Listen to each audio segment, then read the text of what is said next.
right, I believe this means we are live. Ladies and gentlemen, boys and girls, tech fans of all shapes and sorts and sizes and persuasions, everything just went super funky on the stream. I genuinely don't know how this is coming out to you. I just lost audio on speaker playback. I'm going to actually mute my speakers in case anything pops up weird.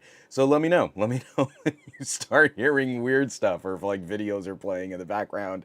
Hey, it's time for a tech podcast with a host who's real good at producing a tech podcast.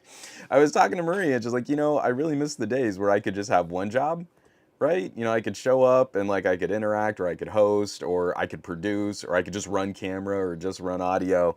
And man, you're trying to talk about like, news stories and interact with your chat and run camera and handle all this stuff.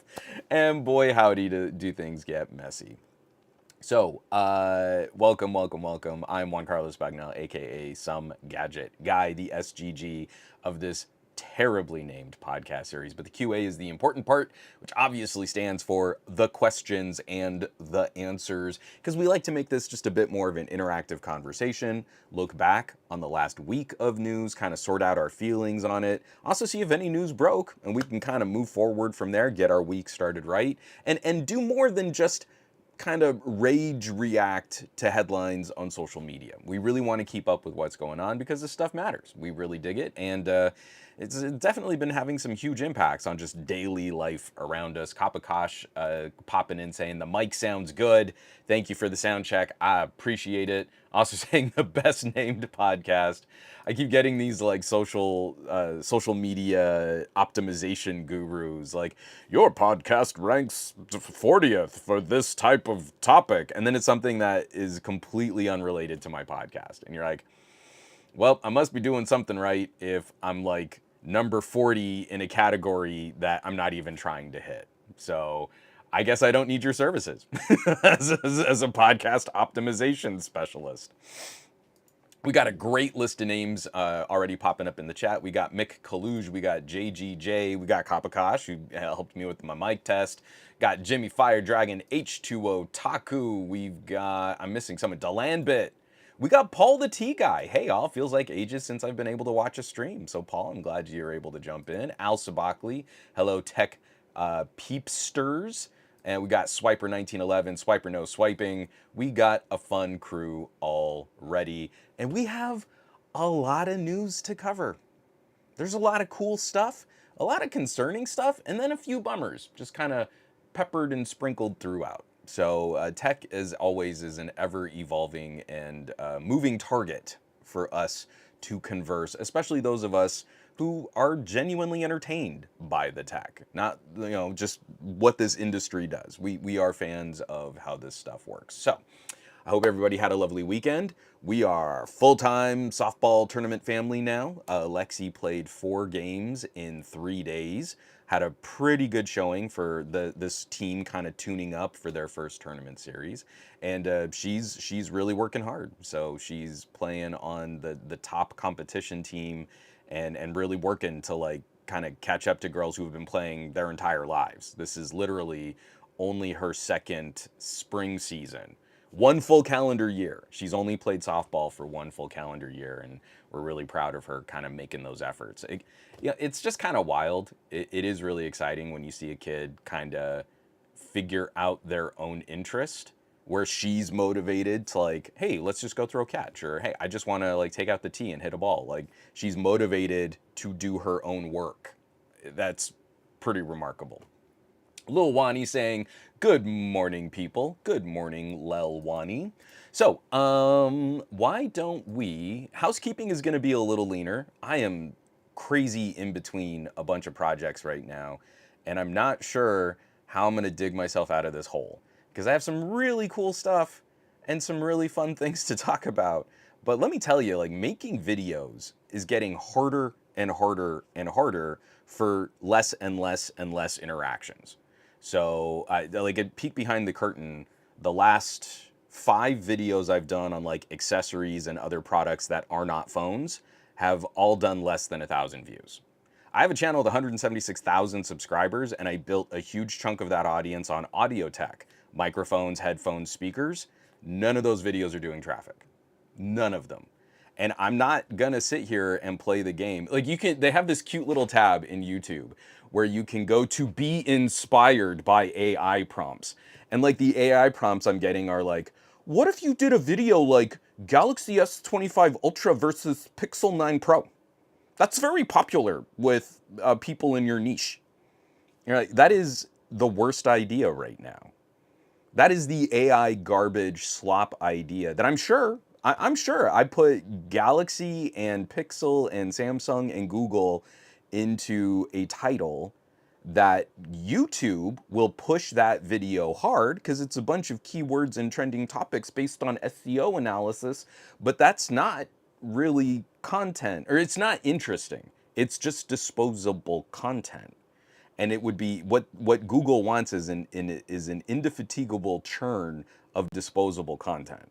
So if I put like 20 minutes, put out a 20-minute video that took me days to really put together, to really try and have a more interesting conversation, that video is going to get like 600 views. 600 views.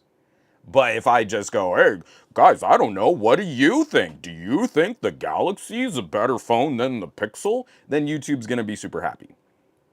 I don't feel like making YouTube happy. I kind of feel like burning my YouTube channel down to the ground. Hey everybody, how to not be successful on YouTube. Just do what I'm doing. It's great. Talk about things you care about. That's basically what I'm getting at. Just feed the AI more slop.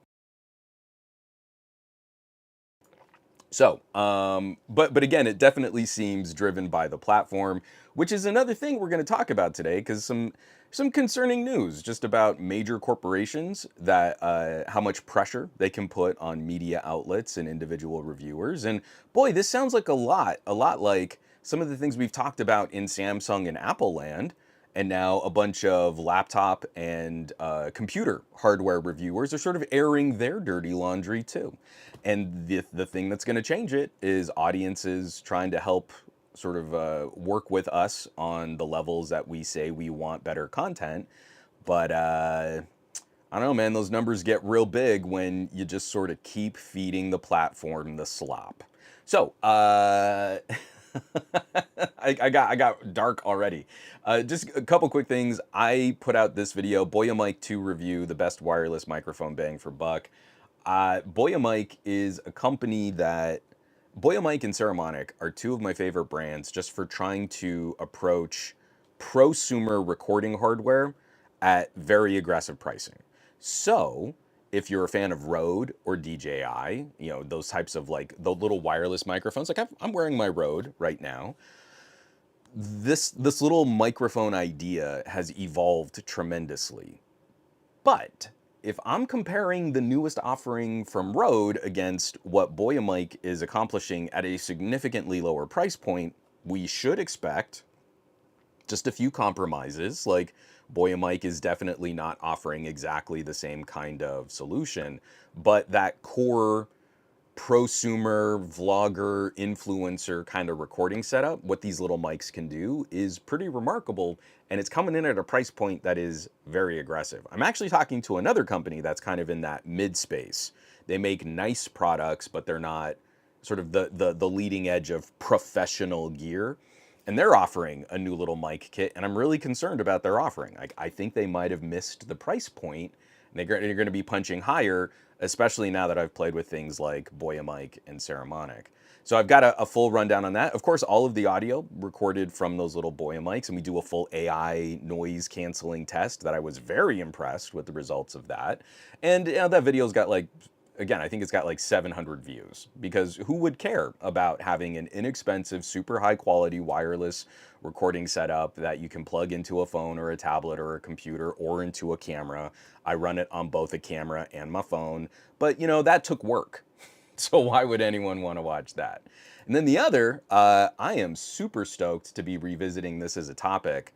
I really wanted, past tense, to make this a bigger part of my channel.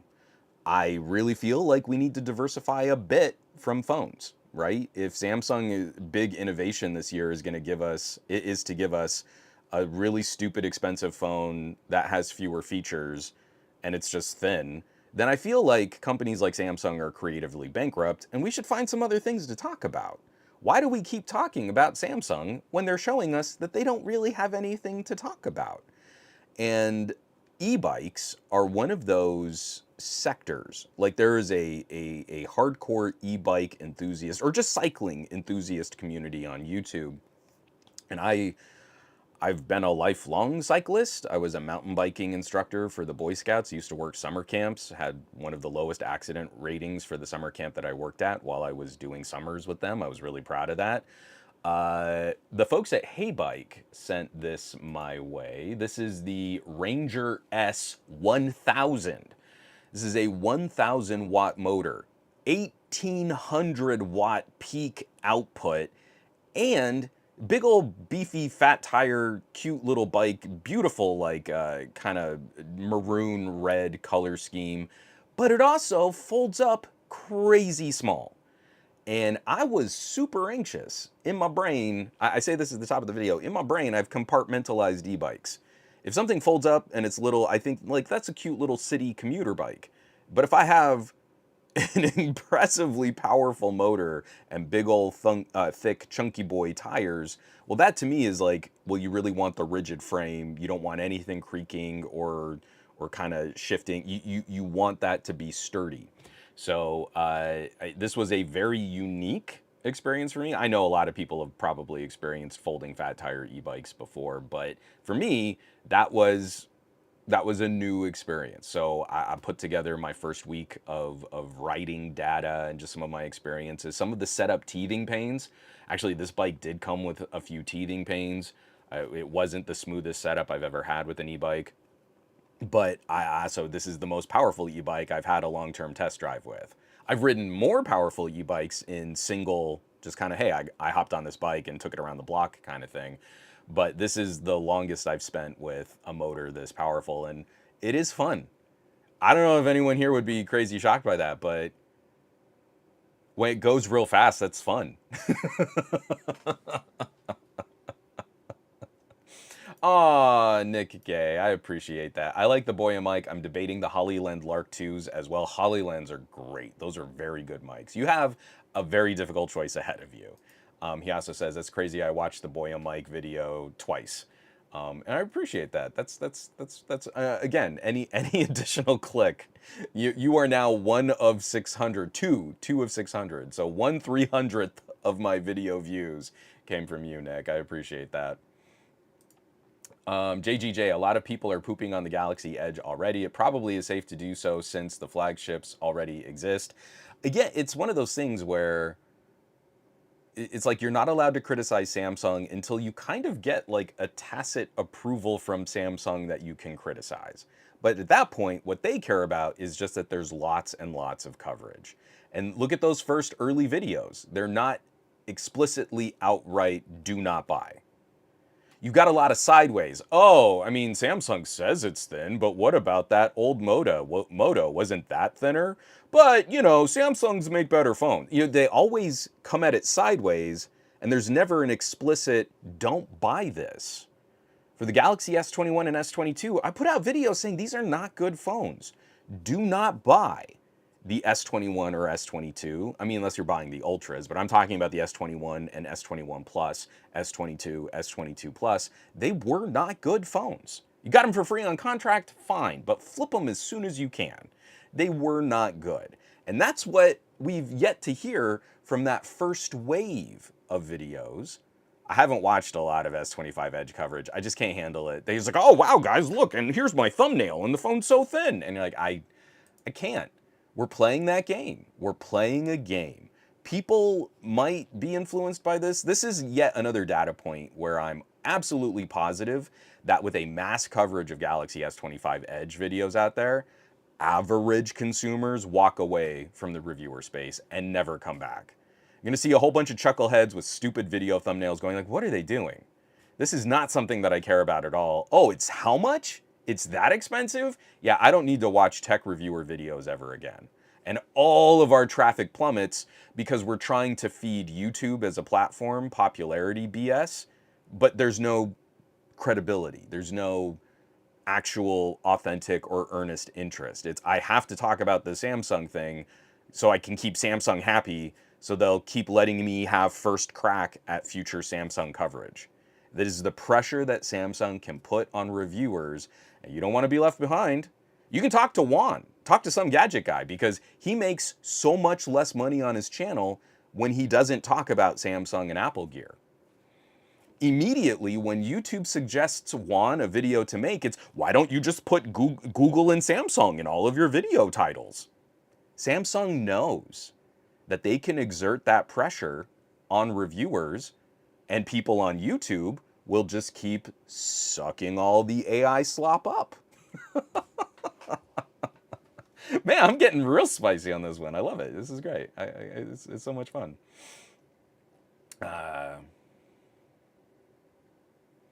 From Al Sabakli, well, they are really niche products. I was thinking about it just the other day when you released something, whether you're getting much traction with it. Are they niche? Isn't that, see, this is my problem. So like, let's talk about Boya Mic, okay? So Rode and DJI are the top two players in little clip-on wireless microphones. Those things are getting a lot of traction because of services like Instagram Reels and TikTok and YouTube Shorts. They're becoming really popular microphones as a category. So how niche is the category? But what does YouTube force us into? So, okay, we're gonna talk about influencer videos. Cool. Well, how to make influencer videos is another step smaller.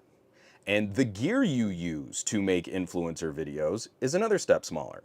And the audio gear you use to make influencer videos is another step smaller. And all YouTube wants to see is churn on one or two of the bigger names in that category. So yes, I am drilling down to a niche of a niche of a niche of a niche, but how small is that niche? And shouldn't that have kind of a broader appeal?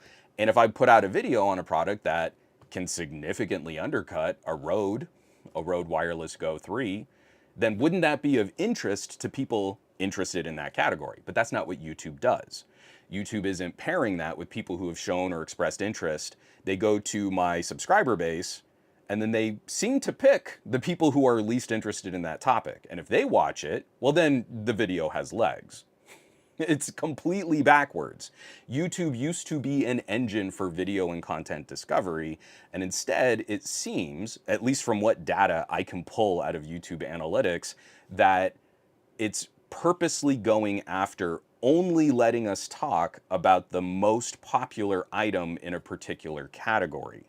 And the second you stray from that, especially if you have a channel my size and I can't just immediately throw 10 million subscribers. Well, if I had 10% of my subscriber base watch, that would be 1 million views, right? So if I can't immediately do that, then YouTube just smothers the channel. And it's another one of those things, like I'm seriously considering just pulling the podcast from YouTube because it's doing more harm than good. The podcast might pull like 1,200, 1,500 views, which is great. That helps my sort of podcast metrics, but if you don't watch all 3 hours of the podcast, then that hurts my video view rate. So why keep putting stuff up there to fail, right? So everything about YouTube is ratcheting that down. I built my channel as a broad gadget channel. That I'm not some smartphone guy. I'm not some Android guy. I'm some gadget guy. And I enjoy talking about these other experiences. I've got another little mini PC build that I'm looking at finishing up soon. I've got a tiny palm-sized portable projector. I mean, like, there's some interesting things that we can talk about, and it's really, really fun. But if we can't just have fun, and YouTube says, no, you must always say Samsung in your videos, and that's the only recommendation that they can give me. Like, if I go to my video recommendation, their inspiration tab, it's Samsung and Apple. That's it.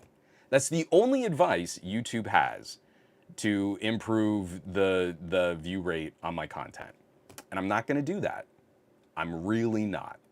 I'm not gonna do that. That's not what I wanna talk about. And I am obviously a little bitter about how YouTube handles all of the things that used to get me traffic. But like I did the One More headphones, those really, really nice Sonoflow SE Do I have them up here? No, I have them downstairs because I was using them last night. So the Sonoflow SE $60 headphones. I genuinely believe that those are the best headphones you can buy under 60 bucks. One More videos used to do 7 or 8 times more traffic on my channel than they do today. And I'm only saying maybe about a year ago that I could easily, just one more in the title of that video, that's a 5,000 view video in the first week. Now it's a 500 view video in the first week. Did consumers suddenly stop caring about sub $100 Bluetooth cans? I don't think so. I feel like that's something that people still care about. So, I don't know what to say.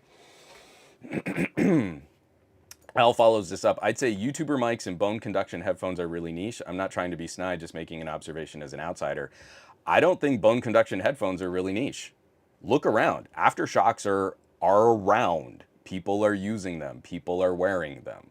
And my channel has never been average consumer. I tried to point out things that I think are more interesting than that. And I used to get huge video traffic on things like, let's explain the advanced exposure controls on a Sony camera. That used to be like a 30 or 40,000 view video. Now it's maybe like 2. So in a time where YouTube is demanding more churn content and people are trying to build up more influencer stuff, and those conversations are even bigger and broader than they've ever been, I understand that there's more competition for eyeballs of people putting out gimmicky, how to do good TikTok video. But that used to be a bigger part of our conversation, and that used to get a lot more interest and a lot more traffic. So niche, I guess, but my channel has always been, I want to talk to someone who knows how to reset the router during Auntie's Thanksgiving, right? I'm trying to talk to the people who used to run tech support, and that actually seems to be a dwindling and dying audience on YouTube. At the same time, like, here's all my hottest tips and tricks for like holding a microphone like right up under your nose, because that's what real big time influencers do. So I don't know how to fix that.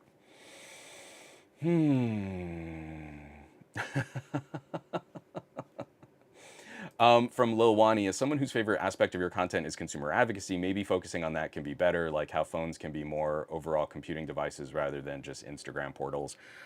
I published an editorial about the Android 16 desktop mode, which I think is like the 4th or 5th year in a row. We've talked about, oh, buried in Android, there's this even better desktop mode that no one has access to. And I'm just tired. I used to, like trudge into every Reddit conversation. I tried to contribute as much as I could to our Samsung decks. If not directly, I would at least be replying to comments and stuff. And after a point, it just seems like if people want to hear that kind of message, they want to hear it from Michal and they don't want to hear it from me. So when I talk about consumer advocacy, I tried to do that interview with Lucas Gutterman, the director of the Design to Last campaign, US PERG, and really saying like, there's good consumer support. We care about these things, like not just right to repair. It's great if you win right to repair, but if your products can't be repaired, what have you won? You've won nothing. And I really liked what Lucas had to say. So yeah, I don't even think that interview has broken 1,000 views on YouTube. It's actually done decently as just a standalone audio podcast. Like it's, in less time, it's racked up more listening and listening time than the video presentation of that interview on YouTube. So as much as we can say like maybe people do care about that kind of consumer advocacy stuff, I can tell you for a fact that YouTube does not. If I do if I do advocacy videos on YouTube, there's nothing to attach products to. And that's another weird thing. Like if I can staple buy now links directly through YouTube's purchasing system, those videos seem to do a little bit better. So whatever thumb YouTube might have on the scale, I don't know what actually does generate more interest or more views. I don't know what coaxes the YouTube algorithm into pushing a video out to more of my subscribers. But these are just very general trends that I seem to witness. YouTube wants to replace the normal affiliate relationships that YouTubers have built up in the past. You know, like the YouTube affiliate links that are down in the video descriptions. Well, YouTube wants that to be where our comments used to be. Big shiny button images where you can buy this random widget and you don't necessarily know what store you might be buying it from. It's probably Walmart. Do you want to do business with Walmart? I don't want to send you to Walmart. But if I say, hey, the product in this video can be purchased online and it's a Walmart affiliate link, then my videos tend to do a little bit better because now YouTube gets a cut. I get like 2% as an affiliate, where if I had done another affiliate link, even an Amazon affiliate link, I would have made more on that exchange. But maybe more people will now watch my video because YouTube is interested in making more money off of what I'm promoting. See, that's just it. Everything has to be promotion. PR doesn't care, YouTube doesn't care. The only reason I could possibly exist and want to talk about tech is to sell you more stuff. So if I interview Lucas Gutterman from US Perg and he says, hey, wouldn't it be nice if we didn't need to buy more stuff? That runs completely counter to what YouTube is trying to accomplish with their affiliate system. That's it. I'm telling you not to buy an expensive phone. Do you need an Ultra phone? Chances are probably not. Well, you know what? It's not as fun a message if you're telling people not to buy things. If in my video I'm saying, hey, you know, if you're not doing this kind of advanced computing stuff on a phone, you should be buying a mid-ranger phone. And then people will complain at me like, well, who really edits video on their phones? Like, right. That's kind of the point I'm making. Congratulations. You've somehow managed to miss the point. So it's very disappointing is what I'm trying to eventually arrive at. Paul the T guy, you and me both, buddy. I miss the Reddit days. Yeah, you know, I really miss glowing rectangles. Glowing rectangles was, again, another one of my safe spaces where we could really just talk about people doing good work. I mean, it was really, really good. Yeah. Colin Murphy, Auracast seems to be niche. I still have not found anything to properly test Auracast. Oh, good morning, Sean. Glad you could drop by. What's up, buddy? You missed the rant, or I guess you didn't. You should clip that and quote me on it when I try and dig into your wallet, because I just think it's funny when I get you to buy stuff, but I just have a whole string of audio with me saying I'm trying not to get people to buy stuff.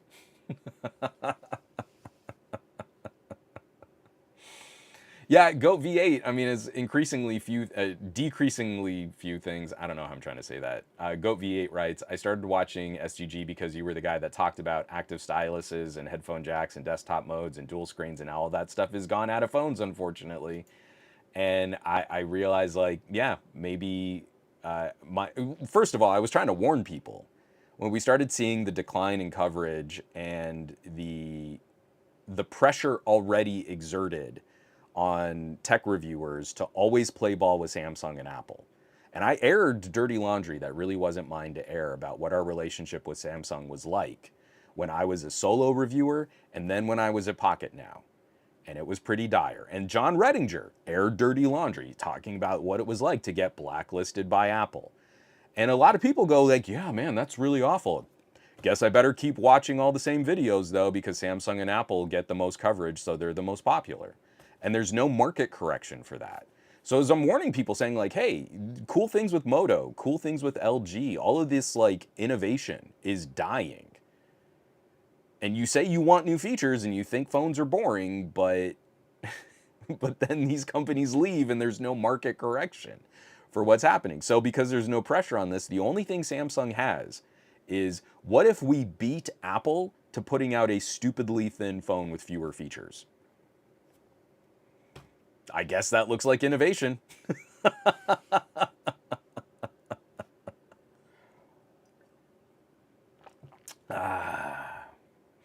Oh, Sean, okay, I'll check that out. You not digging into people's pockets is a real thing. Not sure why you're denying it. It's I think it's just that you and I, Sean, have a very special relationship where I'm telling everyone else like, hey, maybe don't buy this thing that you don't need. But for you, I just feel like there's more. There's more that we could be getting out of your wallet so that everybody else can just kind of take some pressure off. So, I'm going to stop. There's other stuff to talk about, and I've written some other things, and I'm going to have some other stuff published. But that was already there's already way too much going on for housekeeping there. Everything that we're going to be talking about this week, all of the show notes, all of the links, all of the topics, everything can be found in this week's blog post on somegadgetguy.com. Keep a full list of all of those articles listed there. And I really hope people will take that second, take the time to go and click on those links and give those sites some traffic. We're trying to build up or work against these trends that harm the human producers that actually make this content. So, I mean, it's just, it's just like I said, it's just kind of tough out there. So when an AI bot just rips off the punchline of an article, and people see like the little snippet of information they think they need, they miss out on all the context, and we are becoming increasingly less aware of all of the stuff that's happening because we're kind of just reading headlines on social media or just snippets of articles from AI search results, and it's pretty bad. It's getting really, really bad. And we can't keep fueling all of the AI if human writers decide that this isn't something that we want to participate with. So, moving right along. Let me get this out of the way here. And the first story that we're going to cover is just a follow-up. I'm not going to spend a lot of time on this. This is a follow-up. Meta is in the middle of a trial. And I think Meta's recent legal shenanigans have been pretty absurd. Like during their trial where they were detailing their plans for training their AI by torrenting 80 terabytes of books, they testified in that trial, Meta executives testified in that trial that, well, it's not the same when Meta file shares books and rips off authors because they really tried to limit their upload speeds. So they still shared, they still distributed, which is really the big no-no, is if you download something and you're also uploading that thing through some type of BitTorrent type sharing of content. But they really tried to pull it back. So that's why that's different. That's why Meta is allowed to do that. But if you were to do that and you got caught with 80 terabytes of ebooks that you were distributing, you would probably just have to go to jail.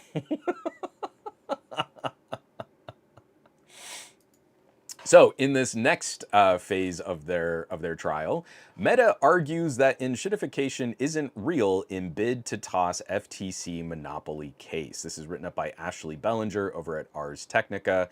According to Meta, the FTC failed to show evidence that, quote, the overall quality of Meta's apps has declined, end quote, or that the company shows too many ads to users. Meta says that's, quote, fatal to the FTC's case that the company wielded monopoly power to pursue more ad revenue while degrading user experience over time, parenthetical, an internet trend known as enshittification, and on top of allegedly showing no evidence of, quote, ad load, privacy, integrity, and features, end quote, degradation on Meta apps. Meta argued there's no precedent for an antitrust claim rooted in this alleged harm. And so this is a multifaceted kind of conversation which really speaks to the heart of how slow our legal system is to adapt to new methods of content and distribution.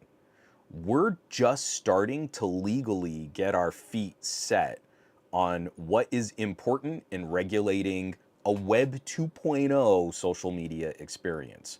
And these companies are aggressively cycling on new methods of consumer lock-in, on new methods of content distribution, monetization, ad revenue, The next story we're going to talk about also focuses on an ugly aspect of ad revenue, and our courts are struggling to keep pace. We have lawmakers and we have lawyers and we have judges that aren't too far removed from like the early 2000s. The internet is a series of tubes. I am very skeptical that the way that we talk about an antitrust investigation today is going to fit with a judge's interpretation of monopoly power or anti-consumer business practices, anti-competitive business practices, in a full understanding of what it's like to really use a social media app in the year 2025. I think there's going to be a lot of crosstalk, a lot of bad metaphors, a lot of bad analogies. Well, I mean, if Meta were like a car manufacturer, and that's like what we need to do to drill down to try and explain some of these things to people. In the gaming space, I'm having a ridiculously difficult time talking to parents. I've been trying to show some of like just clips of some of my videos, like the video I did about Balatro and gambling. And the parents that I've shown it to are parents that would consider themselves fairly tech savvy because they have iPhones and iPads and Macs and PlayStations, and Nintendo Switches. But when I'm discussing some of the things that their kids are doing in gaming apps on their iPads, it's going over their head. And I realize if I'm going to broach this topic with parents, I've got to go all the way back to like the very beginning of explaining how gaming works. They are not a part of this in 2025. The same thing is happening here. The very people that are going to be ruling on these kinds of cases from, against Meta and Google and Microsoft fundamentally don't understand what it's like to actually participate on these platforms. So it's going to be really rough. I'm very curious to see how this case plays out, because the arguments being made, I think we would all generally agree, Meta is not doing business in good faith. I think Meta's platform harms the users and the consumers on Meta platforms, but they also harm all of the businesses trying to do business on Meta platforms. If you're an advertiser, I still don't understand why people think the clicks and views they get on Meta products and on YouTube products are valuable. Yes, your ad got millions of impressions, but YouTube is using that ad as a pain point. YouTube does not earnestly have a good faith argument that your ad is going to be used in a way that pairs up with a customer who would be interested in your product and moves that customer business relationship forward. Millions of impressions, I'm sure, and maybe some good clicks out of all of those millions of impressions, but YouTube also has a vested interest in making their platform as unusable as possible so that the user will instead turn around and pay for some kind of ad-free subscription. And that's exactly the next article we're going to get into. Those ads are about to get worse. This one's coming by way of PC Gamer, written up by Joshua Wolins. YouTube's top brains crack making its ads even worse, using AI to insert commercials at moments you're most engaged with its videos. So they're using all of this behavioral data and Gemini. We love Gemini, right? Oh, Gemini, AI, it's so great. Well, all of the behavior that you feed into Google's AI products are now helping them better target where exactly they should be dropping in more ads into your stream. So again, this is purposely looking at when you are most engaged with the video, and that's exactly when they're going to disrupt the video viewing process. And a bunch of people are going to say things like, well, this is why I pay for YouTube Premium, I hate all the ads. Great. So it works. Yes, correct. Ads make everything worse. The way that ads insert and distract from the content make the platform worse, and Google has an interest in making the product as terrible as they can so that then you will give them more money to have a more reasonable viewing experience. And that should probably be investigated. What is Google's relationship with advertisers, the companies doing business and advertising on their products and on their platforms? And are they just being used as pain points to encourage YouTube viewers to just give up on the normal free version of YouTube and turn it into a paid platform? Now, again, we can see this trend play out. We can say, oh, well, look at this and what kind of ad revenue is being generated. And I can look at all the little red down arrows in my YouTube analytics. And I can say, okay, yeah, I think there's some data here. But again, YouTube kind of walls off the really tasty information that would help you navigate all of this stuff. And all that's black box and proprietary. And so we all just have to kind of speculate, I guess. But now when you're watching a YouTube video, if you're not, paying for premium, or if you're not nefariously finding other ways to view YouTube content that I can't get too worked up about because YouTube treats my channel like garbage anyway, then be prepared that for the most interesting parts of videos where viewership is kind of at a peak, expect exactly that. Just when you're kind of in the high point of a video, that's when the video is going to get interrupted to serve an ad. And I think this is funny too, because it's like, I don't know that we necessarily need to be burning data center, electricity on this kind of a topic. YouTube, you can already see where are most people watching these videos, where are most people tuning out of these videos, what is sort of the peak of viewership. Like that's all real basic granular data analysis. So of course YouTube would look at that and say, okay, well now we know where to put in the ads. Yeah, Goat V8. Louis Rossman just talked about Netflix doing the same thing. It's gross. Yeah, every platform is going to look. You were at this point where.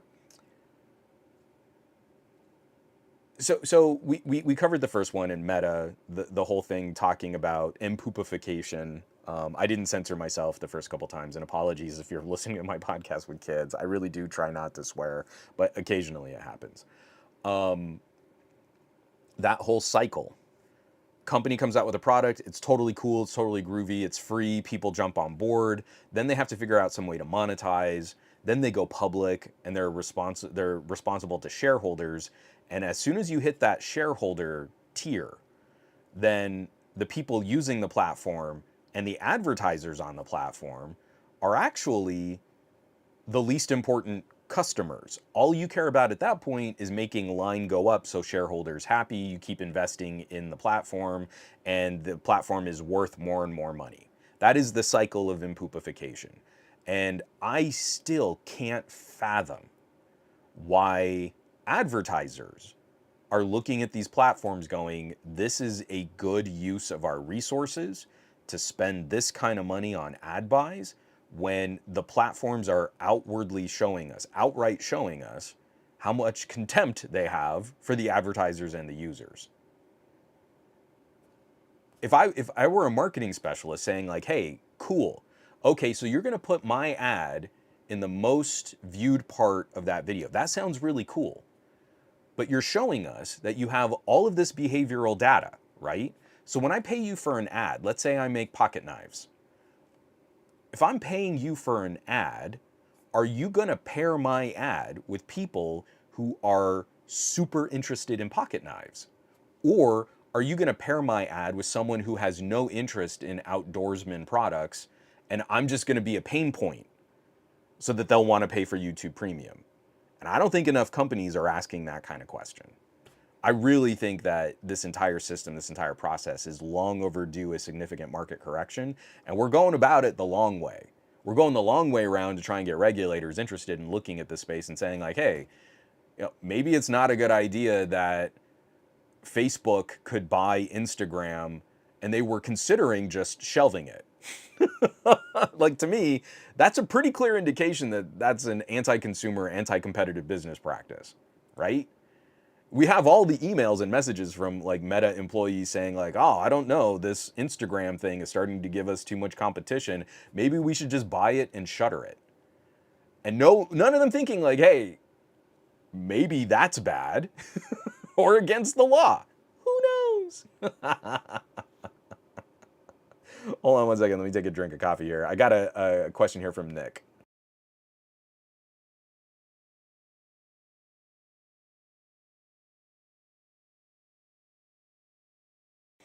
All right, Nick Gay says, Juan, are you keeping up with the argument that they are saying an AI reading content is the same as a human reading and consuming content? It was a topic on Twit and intelligent machines. So I've been keeping track of the trial here, and this is where I'm getting really frustrated. And you'll pardon, I don't have a great answer for that specific question if I'm talking about Meta stealing ebooks and using those ebooks to train a large language model, a learning model. It's not learning. I don't know why I keep wanting to put that in there, but an LLM. And the exact process of this, which is just kind of a weird voodoo of tokenization of data that creates these prediction algorithms like on your keyboard on your phone.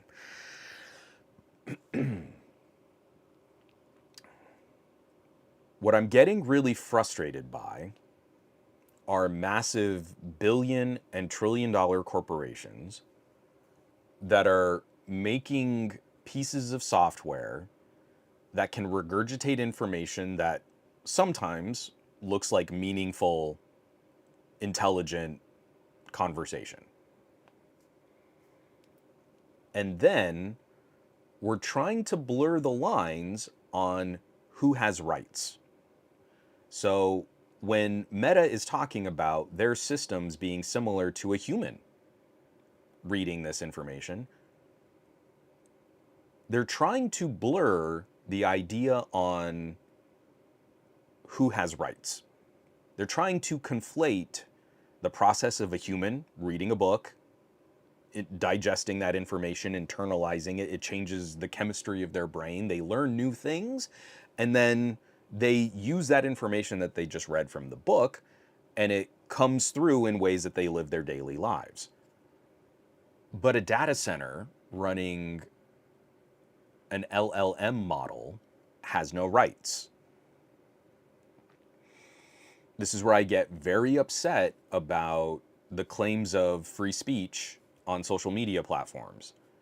Humans, in the United States anyway, have a First Amendment protection for speech, and they also have a First Amendment protection against being compelled to say things they don't believe in. We have a First Amendment. Humans do. I am not interested in protecting the First Amendment rights of Russian bots. So I feel the platform has a vested interest. This is why I don't use Twitter at all, right? I believe the platform has a vested interest in pruning malicious speech, weaponized misinformation, disinformation. You are not stepping on anyone's rights if you censor accounts that are just amplifying hate speech. Russian bots have no First Amendment protections. And so when Meta goes and argues, oh, well, it's just like a human reading this, you're talking to a judge who doesn't understand AI, and they think of AI as like Terminator AI, right? So they're trying to set some kind of legal framework or legal protection for their own systems at the expense of authors and humans that really make and create this content. And they're going about it in these ways that, like, and if you as an individual made those same arguments, it's totally okay for me to just steal and redistribute 80 terabytes of ebooks. You would be laughed out of court, you would be sued into oblivion, and you would be in prison until my great grandkids were old enough to vote. Like, we wouldn't even be having this discussion. But for some reason, we're allowing these mega corporations to kind of set their own guidelines on what kind of precedent happens in the courts. So no. I believe we as a species need to start looking at the future of when we maybe can create something self-aware. actually artificially intelligent. I think it speaks a lot to our culture. I think it speaks a lot to our compassion. That we should start asking and talking about what does it mean if we were to eventually create actual awareness. And I think we should be ahead of that conversation. But with an LLM, what you have is a keyboard prediction tool. It should not ever be broached in a conversation in any way, legally, politically, or even just casually, as something that is deserving of the same rights or same considerations as a human. The tech actually does matter. I believe eventually we'll get there. And I think we should really explore topics like that in things like gaming. We know for a fact that eventually games are going to start incorporating more bespoke and unique player interactions with NPCs. And I think it speaks a lot to the culture of gaming, and I think it would speak a lot to just the culture of humanity if we started looking like, hey, how did you treat that NPC? What does that say about you? Eventually, we might have to cross this bridge and talk about our own creation being aware and being capable of feeling pain, and what does that mean? But you know what? We shouldn't have that conversation after it happens. We should just start trying to broach this philosophically. And philosophers have done a lot of work talking about what does it mean? How we treat our creations, what does that mean? And that is a meaningful and I think a useful conversation. But legally and politically, an LLM is not that impressive. It is not worthy of that kind of consideration. And I hate that the courts will probably entertain some of that chatter just because Mark Zuckerberg is there and he has a super yacht where he can, go helicopter paraglide skiing when his yacht isn't allowed to dock because it's a super yacht and the locals of that area don't want his super yacht docked, and he can just sort of skirt their local laws and traditions. I really feel like Mark Zuckerberg should not have a super yacht.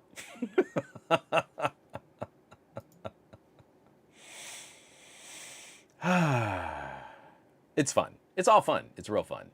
I do have a little mini victory. So we went from Meta in the courts and we went from YouTube trying to make YouTube as terrible as they can for everybody. And we just keep doing everything on YouTube. I really do think I need to pull this podcast off of YouTube. This was just kind of a nice little win. So often when we're talking about bad App Store behavior, we're usually focused on Apple. Apple is really the most punitive. I mean, we talked about the recent Tim Cook was responsible for trying to do their terrible idea of charging people through other payments and services, and how an Apple executive lied under oath and might be facing criminal charges, which we've still yet to see whether or not that manifested. Apple is a terrible, scummy company when it comes to dealing with their own customers and the developers who try to write software for their various products and platforms. But even though Apple is demonstrably more nefarious than Google, it doesn't mean Google hasn't been kind of guilty of very similar behaviors in very similar situations. And the most recent one that played out was Nextcloud. So I'm reading this directly from the Nextcloud blog. Unhappy with the recently lost file upload feature in the Nextcloud app for Android? So are we. Let us explain. Dear users, we are aware that for some months, Nextcloud file uploads for Android users have not been working as expected. You cannot upload all data to your Nextcloud, only photos and videos. We have seen your complaints in various forums, such as the Nextcloud Help Forum, on GitHub, Reddit, or other forums. Google is stating security concerns as a reason for revoking the permissions. This is hard to believe for us. Nextcloud has had this feature since its inception in 2016, and we have never heard about any security concerns from Google about it. Moreover, several big tech apps, as well as Google's own, still have this. What we think, Google owning the platform means they can and are giving themselves preferential treatment. So Nextcloud, in handling file management, was allowing for this kind of backup and sync of all kinds of files. If you have a little mini pocket computer and you're doing business and you've got to reference documents and you've got to look at PDFs and you've got to look at spreadsheets, you're looking at this entire collection of media and data that can flow through a pocket computer running Android. That's the kind of system that you'd want. And it's the kind of system that Google allows you to have if you use Google's platforms and apps and services. And just for some reason, like Nextcloud wasn't allowed the same kind of file syncing. It's just weird, right? It's no big deal. I mean, just use Google stuff. And we can see at a time where Google is facing phenomenal scrutiny over business practices, anti-competitive business practices, anti-consumer business practices. Adding App Store shenanigans like this, not a great look. The nice thing was, if you were running Nextcloud services, at least on an Android phone, you could sideload. So this is what's hilarious, is like Google has the best argument for saying they are not anti-competitive, is that you can sideload and you can use other app stores. So from the Nextcloud blog, to make it crystal clear, all of you as users have a worse Nextcloud Files client because Google wanted that. We understand and share your frustrations, but there is nothing we can do. The more tech-savvy of you are certainly able to use the alternative app store, such as F-Droid. But for our user base of roughly 1 million users on the App Store, this will hardly be an option. And it needs to be a bigger option. I love F-Droid. I'm getting more and more apps from F-Droid. I have my favorite Sudoku app I got from F-Droid. One of my favorite RSS readers I update through F-Droid. And we need to make this less scary. Think of all the consumers out there who really don't seem to have a problem opening a Windows laptop and installing software from a variety of websites, right? That metaphor still exists. People are still very familiar and very comfortable with that.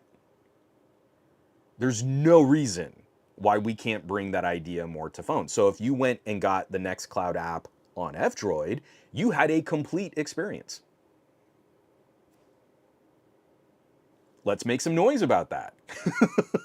It's still getting updates. There's still a process where people can look at any security issues or comments on it. F-Droid does a really good job of saying, hey, if you install this app, it is using this kind of system or these kinds of libraries. You might not like this kind of data that's being sent from the manufacturer, from the developer to another data center. There's actually much better disclosure on what an app does when you use F-Droid than when you use Google Play. So all of this comes to a head, and there's now an update, which took days. Hold on, when was the original published? The update was posted on the 15th, but I don't know when I want to say the original was like the 13th. There we go. So let me read the update here. Good news, this morning, May 15th, Google reached out to us and offered to restore the permission, which will give our users back the functionality that was lost. We are preparing a test release expected tonight and a final update with all functionality restored. If no issues occur, the update will hopefully be out early next week. It took Nextcloud making a lot of noise to eventually nudge Google into making the right decision here. And you just got to think, if there were other app developers trying to do like disruptive platforms or services that maybe ran counter to the things that Google offers, would they have gotten the same kind of outcome if they didn't have a huge user base? They didn't have a ton of media outlets ready to talk about what's going on. There weren't a lot of people complaining about Nextcloud's broken functionality on Reddit and in forums, then Nextcloud wouldn't have been able to respond to this visibility with this kind of publicity. And we just never would have heard. How many app developers have had their product burned to the ground because it had functionality that Google wanted to keep in their own system of apps? We've seen this with Apple. We're seeing it with Google. This is how we can put pressure on app developers to stay in their lane. Only make things that consumers will like, And you can monetize it if you go through our monetization and we get a cut. But also, like, if it steps on our toes, we'll just block you from using certain permissions or from ever updating your app. And that's why, even with all of these shenanigans and everything that's gone down, you still can't play Fortnite on an iPhone. I like, Apple is staying punitive there. Yeah, it's their app store. They can do whatever they want with it. And with all of these significant wins for Epic recently, you still can't play Fortnite on an iPhone. I love it. It's so I love it because it's terrible.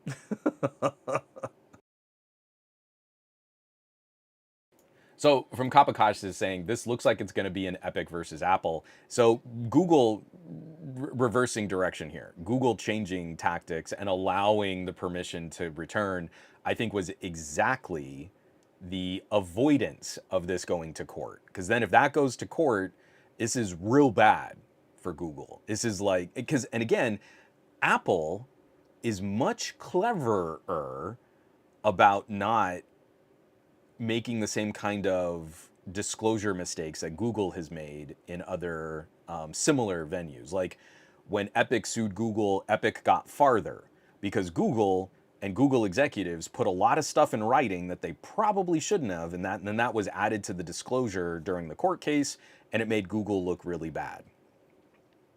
Epic won far fewer with Apple. Now it kind of turns out that in part it was because Apple executives were lying under oath. But less of that data was disclosed during the court case. Originally argued that it just didn't exist, but it did exist. And now we're trying to kind of circle back around. Like, how do we effectively change the course of these businesses' operations to fix the damage they've done with these kinds of anti-consumer business practices? Google immediately had to counter and pivot and give up on this one because they're already in bad shape with recent court cases and investigations into their business practices. From Michael C, F-Droid, and there's plenty of other good app stores too, like the Neo Store, Izzy on Droid. I would say half of my most used top 20 apps are sideloaded. I'm kind of catching up there. I mean, there's a lot that, excuse me, like there's a lot that I kind of appreciate. They need to have kind of a locked-in business model, like LumaFusion, right? Every phone I install, I have LumaFusion, and I use it a lot. I recently used LumaFusion again to try and time our P1's pitch. So the radar gun was saying like something really way off, like, oh, she's only throwing like 33, 34 miles an hour. And like, there's no way. Like when I hear that ball hit the catcher's mitt, there is no way that ball was only traveling 30 miles an hour. And I shot 4K 120 video and I time stretched it, did the markings. This is the distance from the mound. This is the distance from her arm. This is the final like hit when it crosses the plate. I know what this is, so I know how much time, down to 1/20th of a second. And I'm clocking her at like 42 miles an hour. So your radar gun is at least 9 miles an hour off. Like, LumaFusion for the win! I know that is definitely something average consumers are doing with their phones that can shoot 4K at 120 frames per second.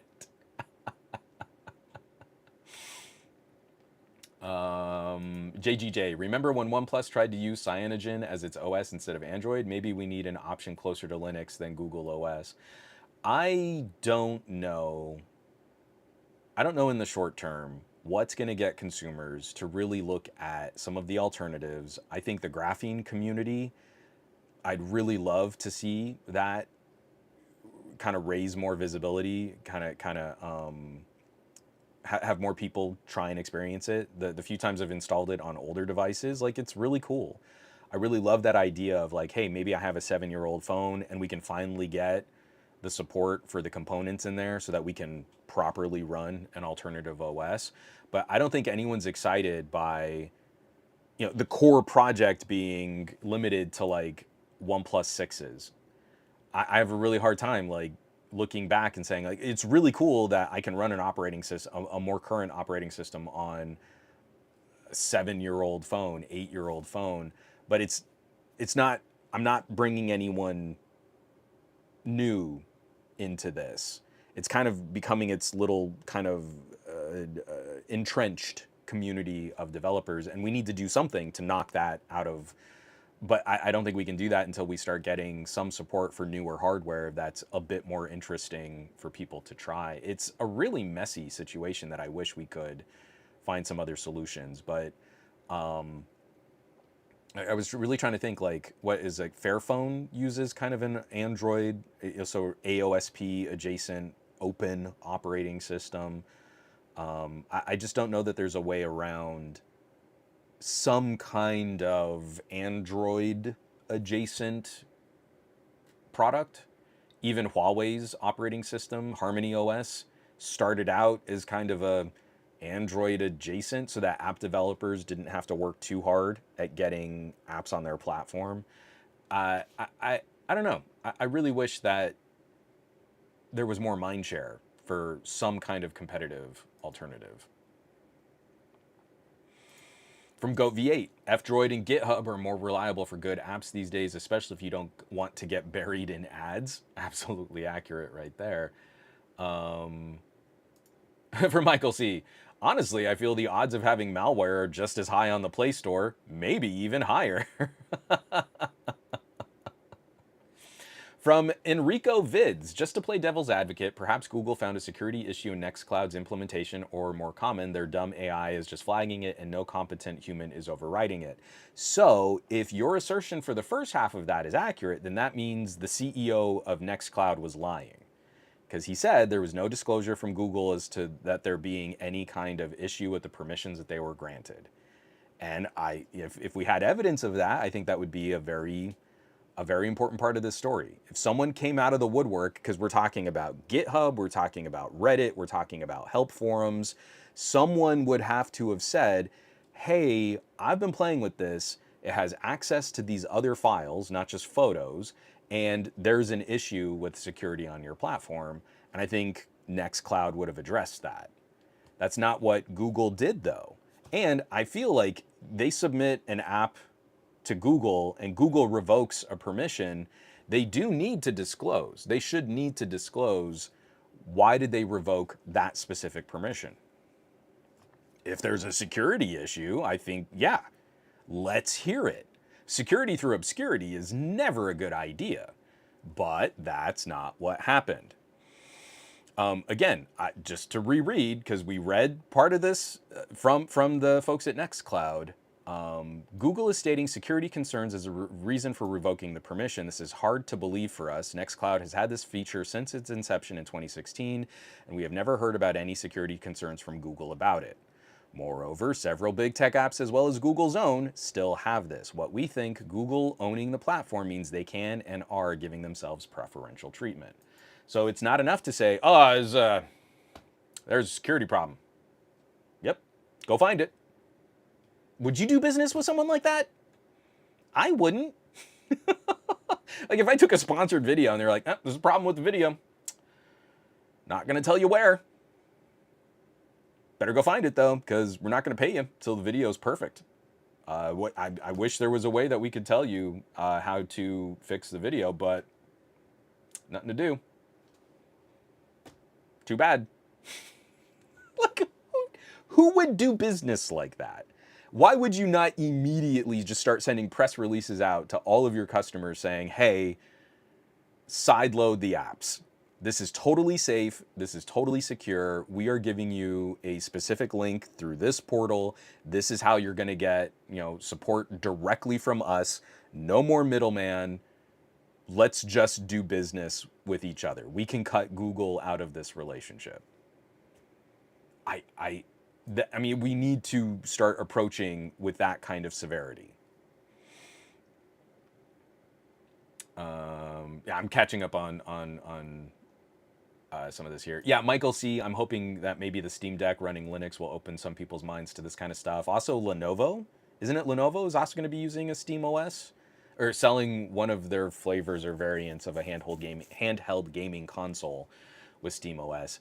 As soon as I can install a proper from Valve Steam OS on like a little mini PC, I think I might do that replacement. Like, get rid of the 9th gen Intel, the Core i9 I have behind my TV, and just go directly to like an AMD HX3 370, something like that.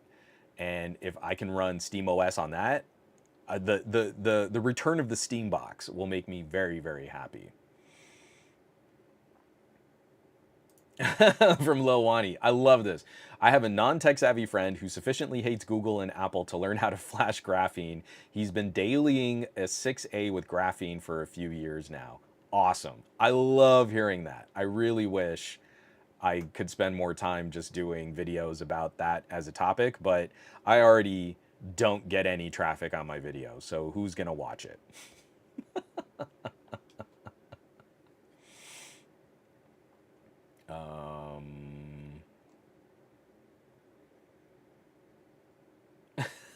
Michael C.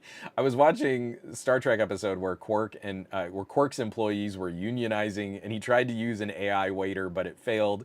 It felt so appropriate for 2025. Oh, it's so good. I love it. And we do have to do a quick shout out here. Al Zombino subscribed with Prime on Twitch. They've been subscribed for 14 months. Al, thank you so much for supporting production, for joining this conversation, joining the community. You get one terrible, horrible, hacky acapella fanfare of glory.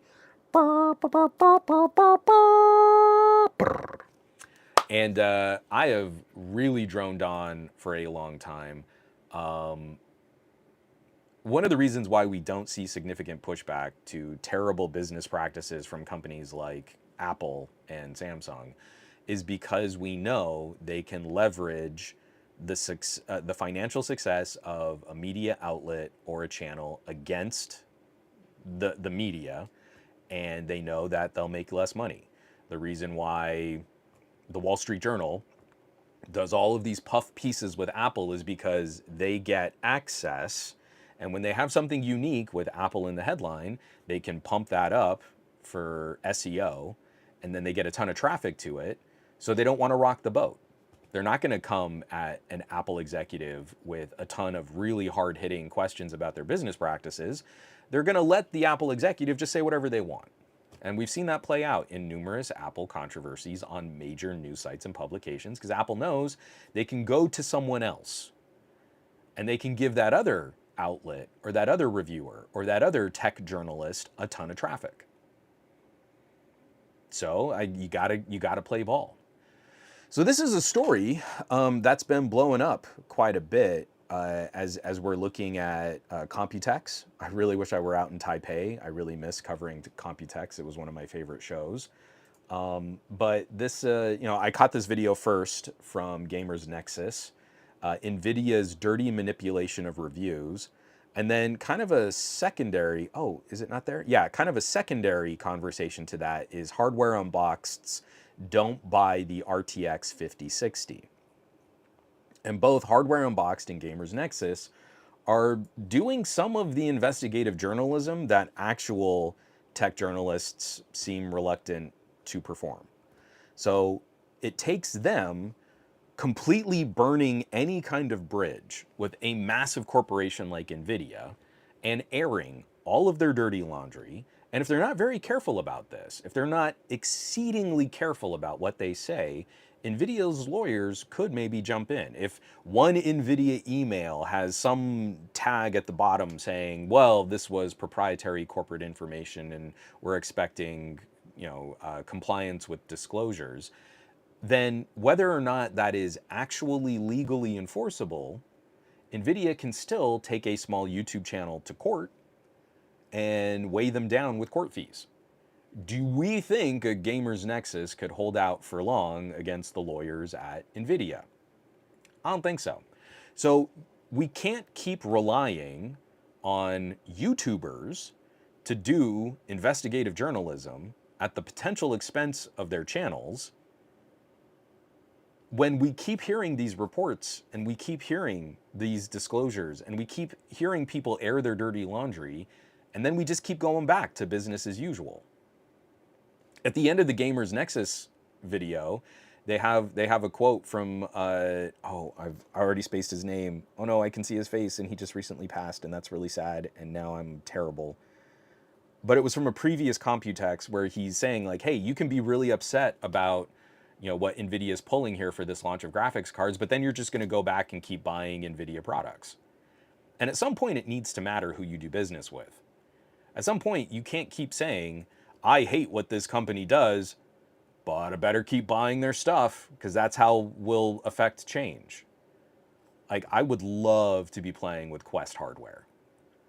I I really miss that kind of explosion of really fun VR and MR hardware. When I was playing with the HTC Vives and the original Oculus dev kit, when I was working that kind of stuff at Newegg, I loved it. I'm so sad that my cheap Acer mixed reality headset and my old Oculus are basically defunct e-waste now, but I'm not going to give Facebook money because they own Oculus. I can't bring myself to do business with that company.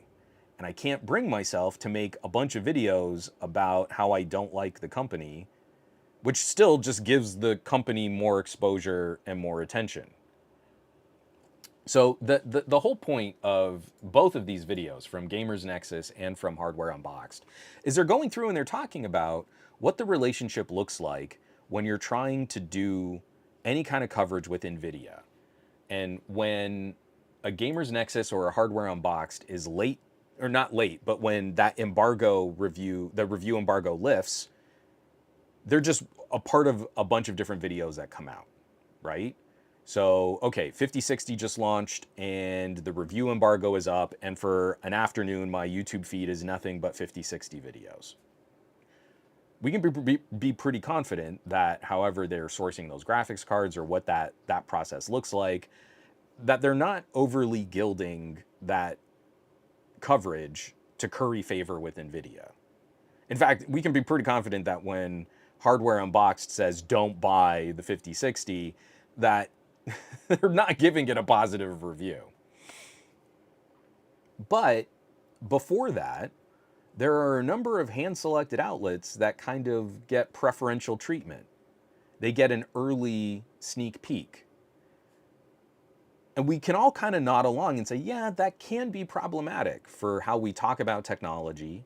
I love to show Google's own trends data, right? You do a search on Google Trends and you can see the spike in popularity happens exactly when a handful of select players get early access and they get to talk about the product first. So they make the most money, they get the most media attention, and everything else is a steep slope down. So if a company gets a graphics card and they're allowed to talk about it days before Gamers Nexus, the folks at Gamers Nexus have to know they're going to make a tiny fraction of the revenue on that video traffic than they would have if they were getting some kind of early access. But to get the early access, you have to play ball with NVIDIA's disclosures and their embargo rules, and you can't just review the product.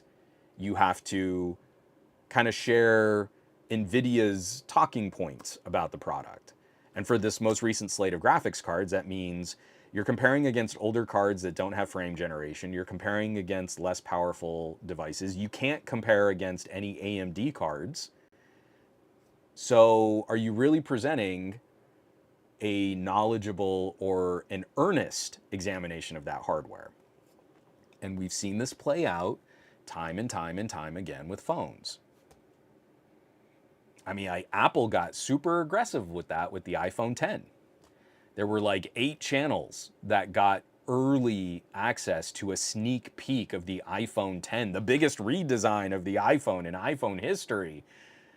Well, who do you think made the most money on that kind of coverage? The hand-selected individuals. Some of them are friends of mine, but we know this is how the game is played.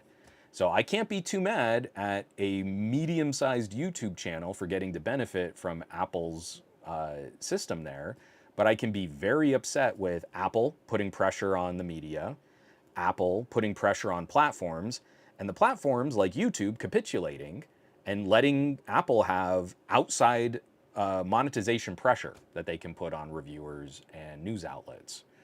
So here we are again. NVIDIA, when you watch these videos from Gamers Nexus and from Hardware Unboxed, you get a very frank and a very open airing of what it's like to try and do business with an entity like NVIDIA. Just like when John Redinger described what it was like to get blacklisted from Apple, you got a very frank look at how ugly that relationship really is and how manipulative Apple marketing can be. Same thing is happening here. So at some point, we do need to talk about how we do business with these massive corporations and how we vote with our dollars. I don't have anything as stark to contribute. I mean, both Gamers Nexus and Hardware Unboxed are also looking at the outlets and the reviewers who were a part of these early sneak peeks on this graphics card launch, and I get it. It's kind of ugly, and I always get that kind of sick feeling when you're trying to call out another channel. I don't do reviews anymore just because it causes nothing but grief, and everyone just not everyone. A lot of people supported, like when I had that little mini tiff with Austin Evans, but more people just kind of get roped into the drama of it. It's not about really arriving at a better process to review or more earnest conversations. It's just, ooh, it's drama. And you just want the drama bait. Oh, this is going to be so tasty, the tasty drama. So I get a little sick to my stomach. I can't comment on the tech review sites and channels that have had early access to NVIDIA graphics cards and are crafting a conversation that isn't a review, it's just a preview of what those graphics cards can do.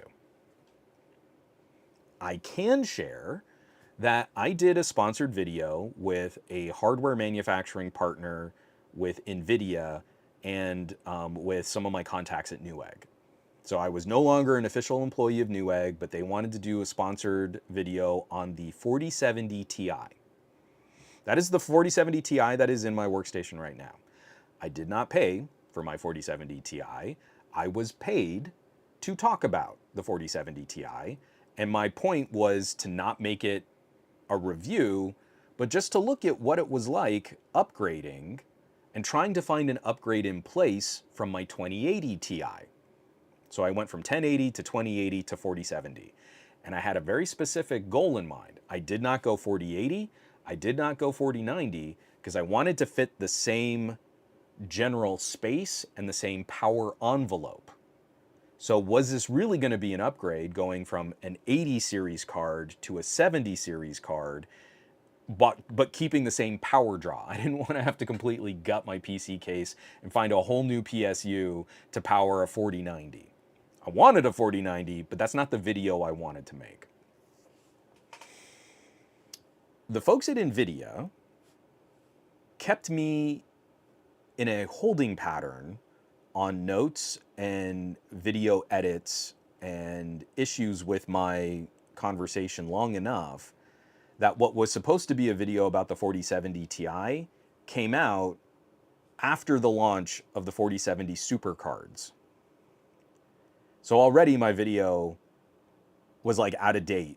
You know, if you're talking tech enthusiasts, they held me until the next sort of refresh of cards came out, the 4070 Supers. I was in conversation with NVIDIA saying things like, hey, I'm trying to make this, like, I'm trying to talk about, these are things that are tangible improvements over my 2080, but, you know, I'm talking about average frame rates. I was showing RoboCop Rogue City and saying like, yeah, I'm getting these kinds of average frame rates. And I would get notes from NVIDIA with them coming back saying like, yeah, you're saying that it hits, 70 frames per second in these max settings, but then we can see in the video that it's dropping sometimes to like 60 frames per second. And like, am I needing to explain average? Do you make graphics card? You're the PR talking about the graphics card. Do you not know about things like 1% lows? I don't talk about that stuff a lot on my podcast or on my videos. But I was just trying to generally talk about averages. And yeah, if it's an average, that means sometimes it's higher and sometimes it's lower. And they really did not like me just showing that sometimes the frame rate would dip below what I said was the average. And they really did not like when I was showing, like, hey, some of the games that I like to play, yeah, you're going to see bigger improvements in these kinds of games. I didn't see as big an improvement in this kind of game. And I had to eventually start talking about things like FTC disclosures. Like, you can't make me say something, even in a sponsored video, that's not true or accurate. That's again, I can get fined for that if anyone were to crack my skull open and see, oh, nope, Juan wasn't being earnest in his assessment of this product. And it took a lot of negotiating to eventually get at a point where we could publish that video, but they kept me on the hook for so long, an entire new refresh of graphics cards came out. So I have not pursued any kinds of like PC hardware component videos like that since. Like, I'm not looking to do roundups on RAM. I love what AMD's doing, and I think their CPUs are awesome. I'm planning an all AMD build for my next workstation, but I don't think I'm going to make it a big video. I don't think I'm going to try and make that a part of the conversation. As soon as you start drawing attention for that kind of relationship with hardware manufacturing partners, it is immediately more difficult and toxic than it needs to be. And yes, I understand. I took money for that video and I tried to make something that I still felt was appropriate to the channel that I produce and the audience that I have. And there's always going to be issues and there's always going to be sentiment with whether or not they've done something to curry a special kind of favor or to manipulate the tone of your commentary. I totally understand. But literally, there's no way to keep paying a mortgage in Southern California and have an office that I can make stuff in if the channel isn't monetizing. And let me tell you, with videos only getting hundreds of views, man, that YouTube revenue really isn't that tasty. So we've got to look at other business arrangements and sponsorships and things that can kind of move this stuff forward. So that's my big airing of dirty laundry. I did not have a good time trying to produce a video on the 4070 Ti. And that was a very complicated scenario. It was also kind of complicated because there was like Newegg was involved, the card manufacturer was involved, and NVIDIA was involved. So I was kind of getting notes from all three on one video, and sometimes those notes wouldn't line up. So what do? We've got to support some kind of journalistic integrity, right? If Hardware Unboxed is putting themselves out there, maybe they deserve more than 100,000 views. I don't even know what they're at. Let me see. They might have broken 2 by now. Yeah, so they are just now at 200,000 views, at least in my little YouTube video. Gamers Nexus, now they're at 490. That's pretty good. They'll easily break 500,000 views in the next hour. That's good. So when we look at all the traffic that the video card previews are getting, do we think it's less than or more than what Gamers Nexus and Hardware Unboxed have put out? And I think probably not.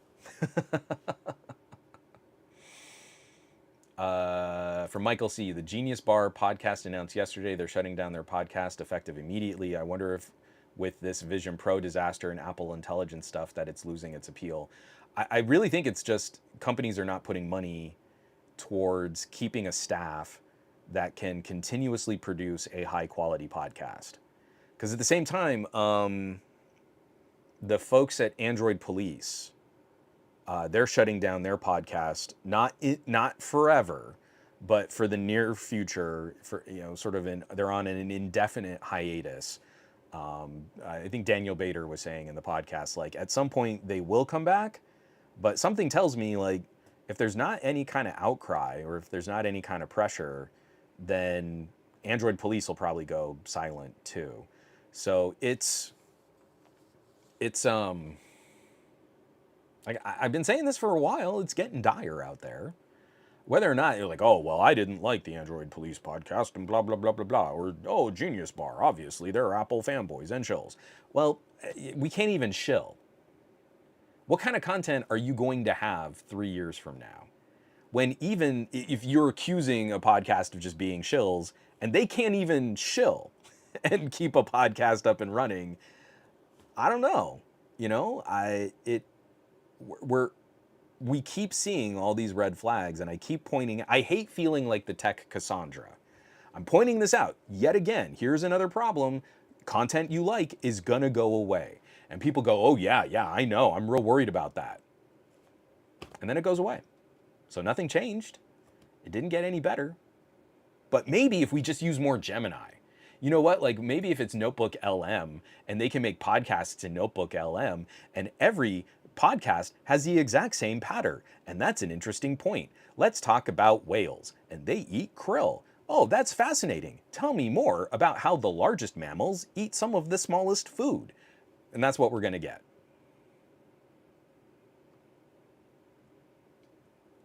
I don't know how to keep humans in the mix to make interesting content.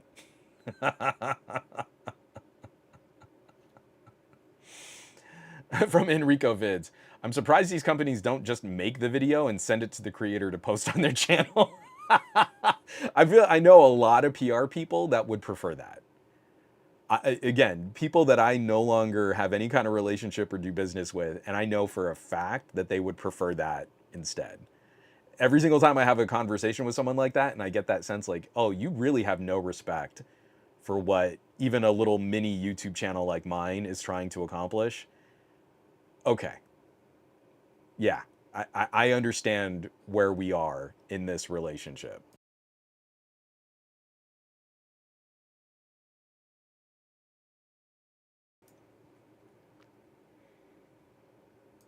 From Joshua W. I miss the Android Central podcast, Juan. It was great. I miss producing with Jules. Jules is over at Android Police right now, and I'm sad for him.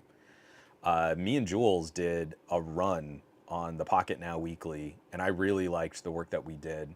And I felt we covered some great topics. Jules was a great podcast producer. I loved working with him. I'll never forget even just silly things like when we had an interview with the folks at AARP. Jules put that together. It was a fascinating piece. And that was like one of our least viewed episodes of all time, or least listened to episodes of all time. And just I miss that kind of collaborative. I trusted Jules. He knew I was a cranky, ranting kind of host. We put together really cool topics, really cool conversations. It was really fun. I'll tell you, I am not a good podcast producer, and I like being a podcast host. You know, if you want both of those disciplines in one person, you usually don't get a very good product. My show is proof you do not get the best product when you have a ranty curmudgeon of a host also trying to be their own producer.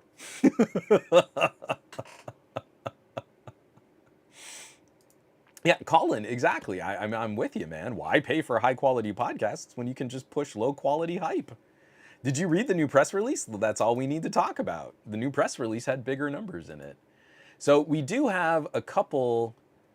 Man, this podcast is going to go long. So I'm going to reorder these here real quick. So what we're going to do, I'm going to move this over. I just thought this was funny. This isn't hard-hitting news.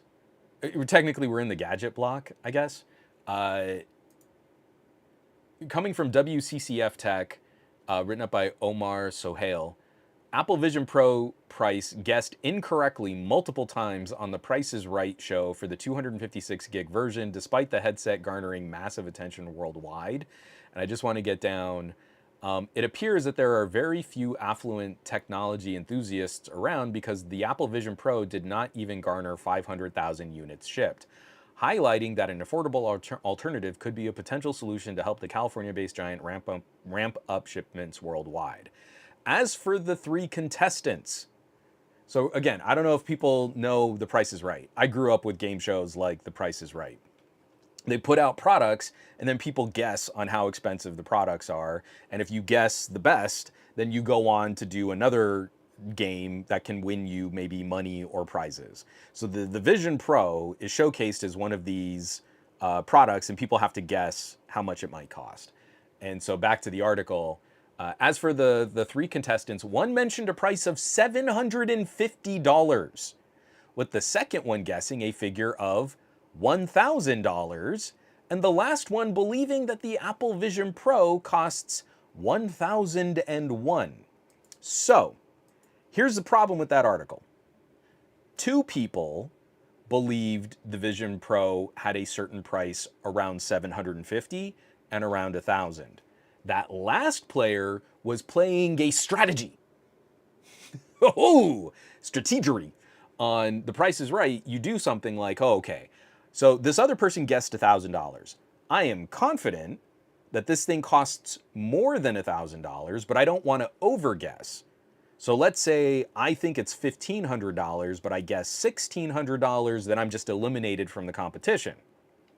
So instead, what I'm going to do, I'm just going to go $1 more, and if I'm correct that it does cost more than $1,000, I'll still win that showcase, right? So that last person didn't believe that the Vision Pro was $1,001. They just knew it was more than $1,000.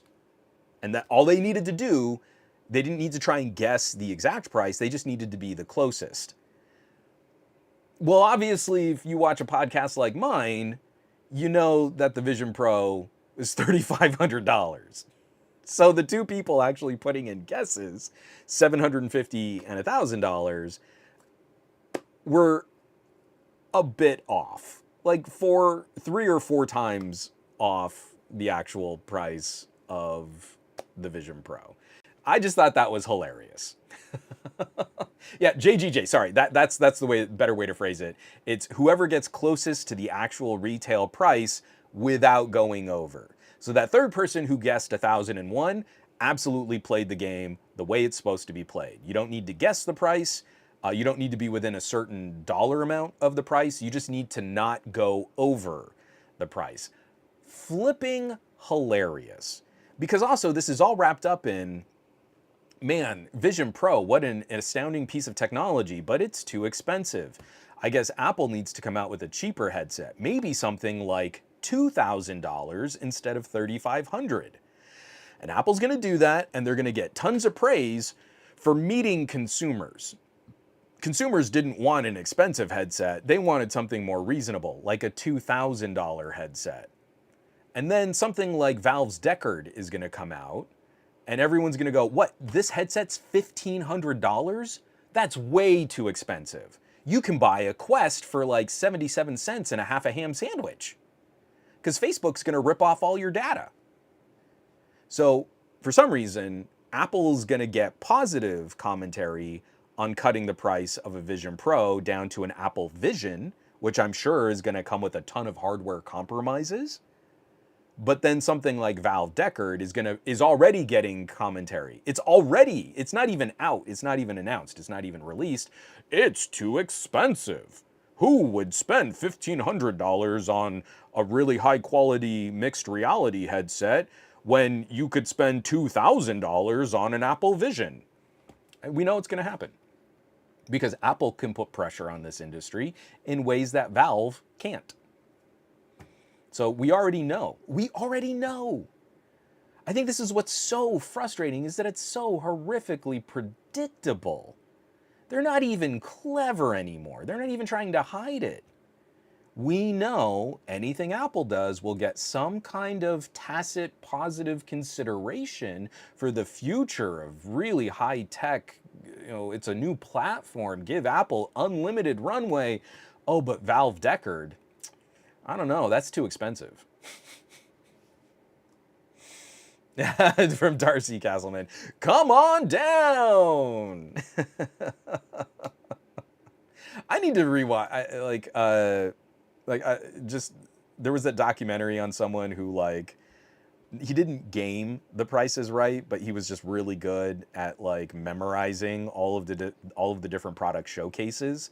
So he was able to kind of break the game, and like that was like a big controversy when Drew Carey took over The Price is Right. But man, that was one of my favorite things. Anytime I got to stay home from school, or it was kind of during the summer, and sometimes it'd just be reruns. Gotta watch Price is Right during the day, man. So good. So good. Actually, that's another one.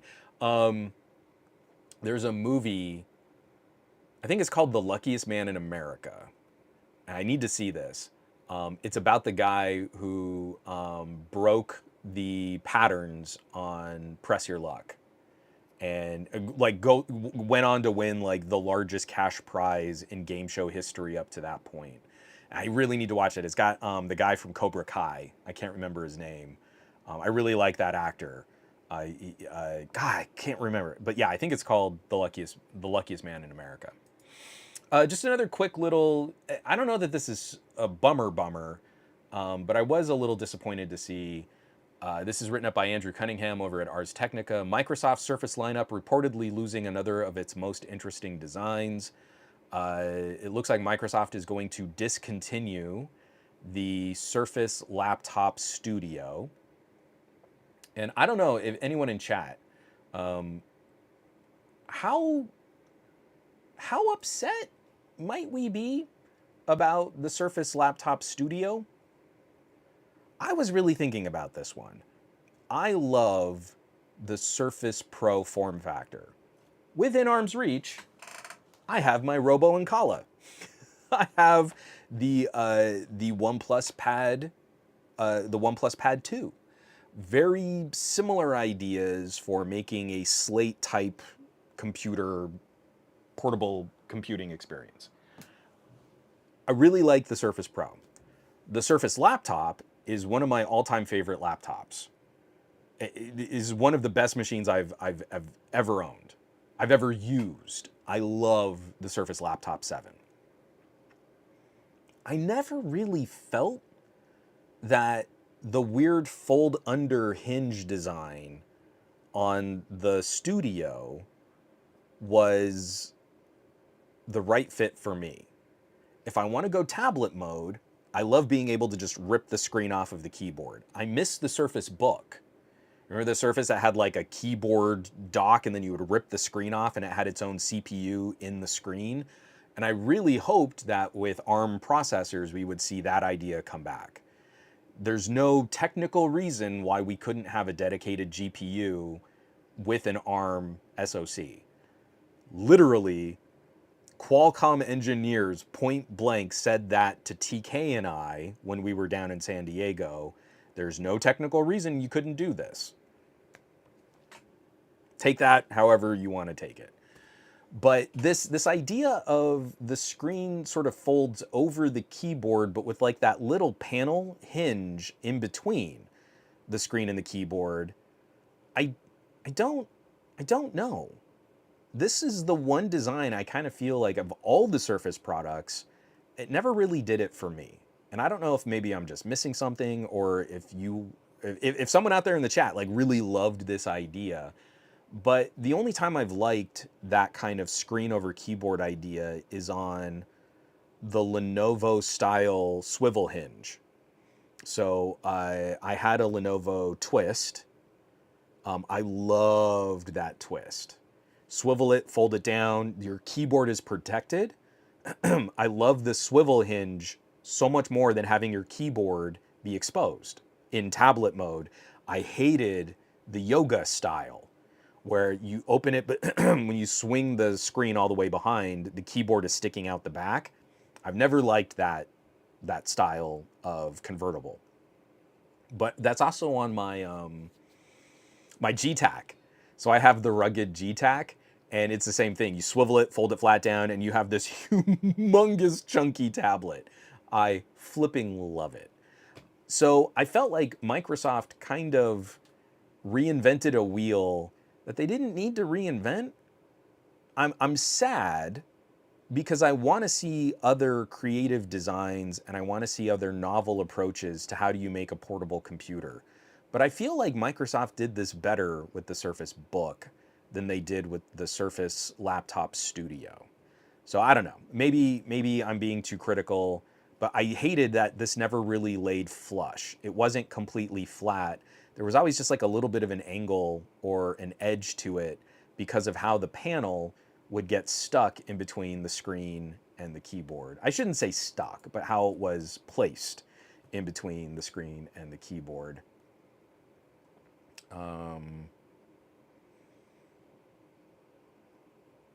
Yeah, Control Alt Clay. I hate that Microsoft isn't making cool, funky devices anymore. And I really haven't felt like a burning need to check out this new like Surface Pro 12. Like, I get it, but I also feel like this is kind of another way to sort of shift up accessory purchases instead of just this is a continuation of what makes the Surface lineup so good. I don't know. Oh, Nick Gay, I just saw a Robo Ancala on sale on eBay for $250. I really enjoyed mine. It is still one of my all-time favorite, I like to reach for it PCs around this house. And it has gotten even better with the, so Robo and Kala put out a firmware update that did address some of the, like the way that the face unlock could sometimes get locked up. Now I feel it's smoother than even the Surface laptop at when you've closed it for a long period of time and you open it and it needs to wake back up. Occasionally my Surface laptop can still get locked up. The Robo Ancala has gotten a lot better. But then the recent improvements to Windows on ARM, it's like it got a whole generation processor upgrade. It really is remarkable how much better this thing performs than when I got it at launch. And I really wish that this company would refresh. Give me this same hardware shell with a Snapdragon X Elite, or, you know, actually, I'll take that back. Give me an X Plus or X Pro. Like, give me something that's the tier down just for better battery life, and it would be a monster performer. And I like the hardware better than what Microsoft has done recently with the Surface Pro. It's really pretty. It is the prettiest tablet I own. Anyone cares about how attractive a tablet might be.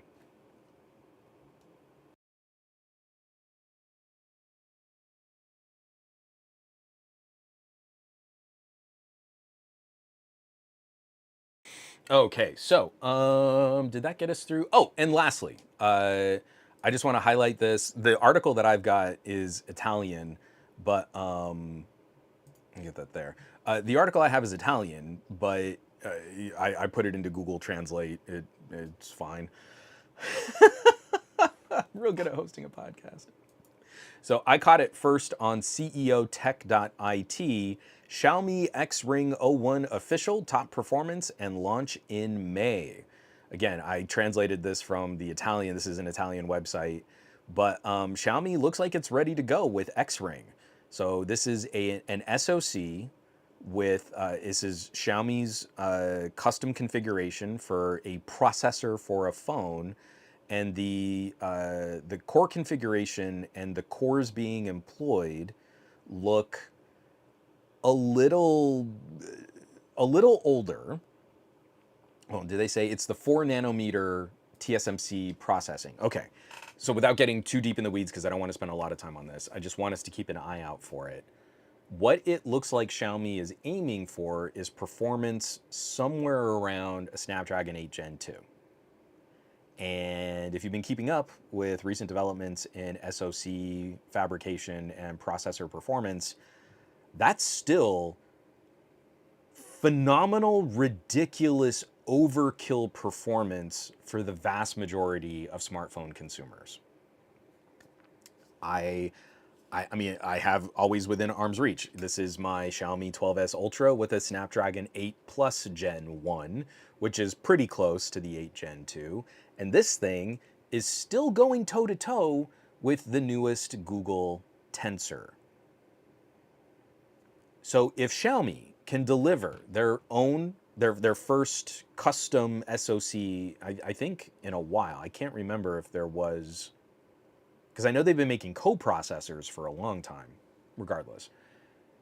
If their first chip out the gate is still competitive with or outperforming Tensor 4, that is a huge first step. That's enormous.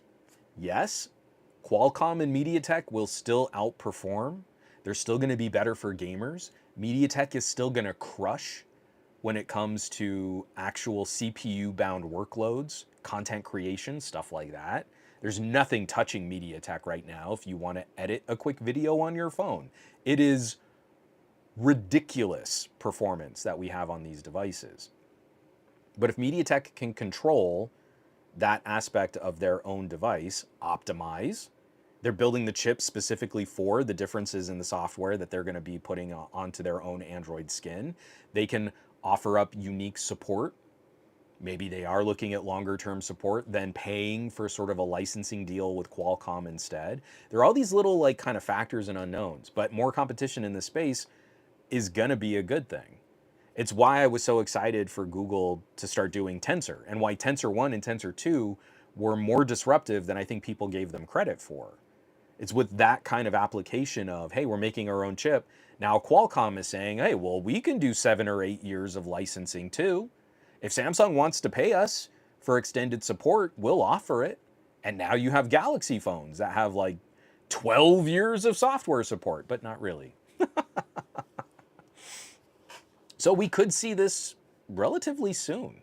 Xring 01 is targeted, they're saying that we might see a variant of this out in China on the 15S series of phones. So when Xiaomi does that mid-year sort of refresh, in the same way that I have a Xiaomi 12S Ultra, not a 12 Ultra, the 12S Ultra, which got the TSMC chip, not the terrible Samsung chip, that's where we might see Xring make its first appearance. So I would say very limited quantities, China only, the refresh of the phone, not the big year beginning of the year launch where I'm sure they sell more units. It's the perfect place. The perfect place to test a new chip and see how it performs out in the market. And also it's just kind of that hometown pride, right? I believe that a lot of people will look at that kind of performance and say like, hey, it's an S series phone. Maybe I'm going to get a good deal on it. If it's less expensive than the Qualcomm variant, and I don't mind taking that little bit of a performance hit, then yeah, it's gravy. I get to support the Chinese manufacturing, and I have my Chinese phone with my Chinese chip, and everything's good to go. But this is going to increasingly put pressure on that kind of global distribution of products. I think every company is looking at what kind of strategy they can to eventually carve their own path. And I'm hoping this will also accelerate some of the conversations around things like risk. You know, if ARM is starting to get a little too precious with their licensing deals, especially following the total meltdown of their court case against Qualcomm, then yeah, we're going to make our ARM-based chip, but maybe at some point we also just shift over to risk. And if consumers are fine with sort of a generational performance hit, but we can offer still respectable performance at a lower price, and then we don't have to pay an outlandish licensing fee to ARM, well, maybe that's win-win-win. Would you pay less for a phone that performed poorer, but kind of opened the door to some of those other kinds of conversations? I think a lot of consumers would say, yeah. Again, I think that final sticker price, I think consumers are tired of how sort of inflated and expensive everything gets when they're not doing new things with their phones. If consumers were trying to use phones like people in our chat are using phones, then I think that story would be different. But they're not out there playing graphics intense games or trying to edit photos to a more professional degree or edit video or anything like that. Why do they need a Snapdragon 8 Elite? Why do they need a Dimensity 9400? They don't. They shouldn't be buying those things. Why would you buy a V12 engine in your car if you're only going to drive through school zones and you're going to get stuck in bumper to bumper traffic for your morning commute? You wouldn't. You'd buy a little commuter car and it would be a lot more comfortable and you'd get better gas mileage. I don't know. To me, it seems pretty cut and dry, but we don't talk about phones in a way that people actually understand what they're capable of. Oh, John Gao saying, hey folks, just joined the party late. It's been a busy day. I'm glad you could drop by, John. Thanks for checking in. From Michael C. Robo and Kala would be an interesting alternative to the new Surface Pro 12-inch model, and you save a whole bunch of money. Now, to be fair, the Snapdragon X chips are better. it is it is noticeably more performant when you're taxing these systems, but I genuinely like taking the Robo and Kala when I know, hey, I just got to write. Or you know what? I'm going to be at this coffee shop and I just need to spend an hour like dealing with contracts, replying to emails, and just getting all the busy work of my channel done. I don't need my Snapdragon X Elite. I just take my Robo and Kala. It's great. So you know, you want to say right tool for the right job, but if you can score a Robo and Kala for like 200 bucks, it is an eminently more capable machine than a lot of our Android devices just because of the operating system it uses, right? So if you're wanting to do more laptop-y stuff, it is more laptop-y. I wish our Android tablets had better desktop modes, but even on the Xiaomi with the workstation version where you can have floating windows and stuff, not as good as Windows. Never organizing all that info. From Terry Situ, the Xiaomi X-Ring is 3 nanometers and the latest benchmark score is on par with the Snapdragon 8 Elite. So I'll look up and see if anything else has changed. What I've found initially was 4 nano, not 3 nano. But if they're closing in, I would be surprised if they are actually delivering comparable performance to an 8 Elite if they aren't changing up and adopting a big core configuration. It is really easy to arrive at a big benchmark score, but then your chip doesn't really get more work done. And we can see this very clearly in Qualcomm versus MediaTek. When you have CPU-bound tasks, you can arrive at a bigger AnTuTu score for Qualcomm, but then a MediaTek will murk it if those apps are actually configured to use big cores. So anything that was properly optimized for iPhone first, something like LumaFusion, it really likes big cores. So if you have 4 big cores versus 2 big cores, you do see a tangible improvement to MediaTek performance with 4 big cores. I'm not saying you're not accurate. You might have more up-to-date information than what I've been able to find. What I've been seeing from X-Ring has been pointing to a 134 CPU cluster. If you have a 134 CPU cluster at 3 nanometers, you're still gonna lose against 2 big cores from Qualcomm or 4 big cores from MediaTek.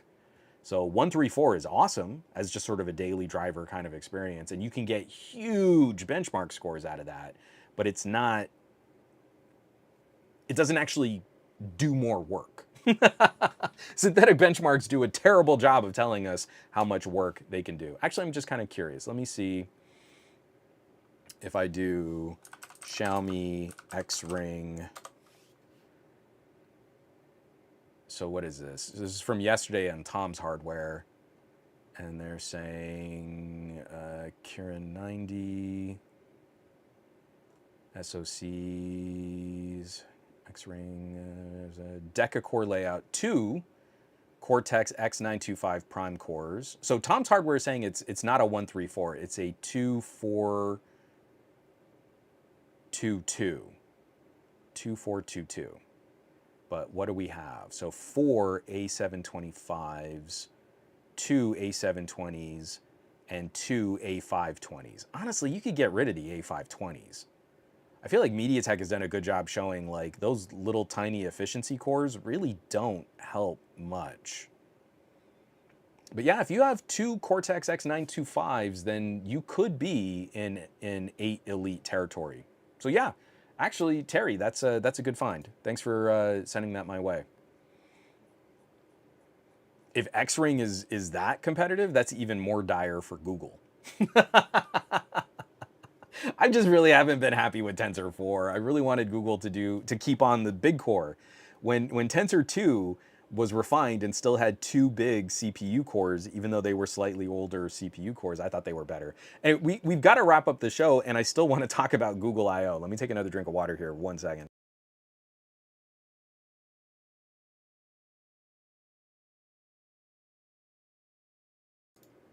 Okay, so moving right along, and where did I put?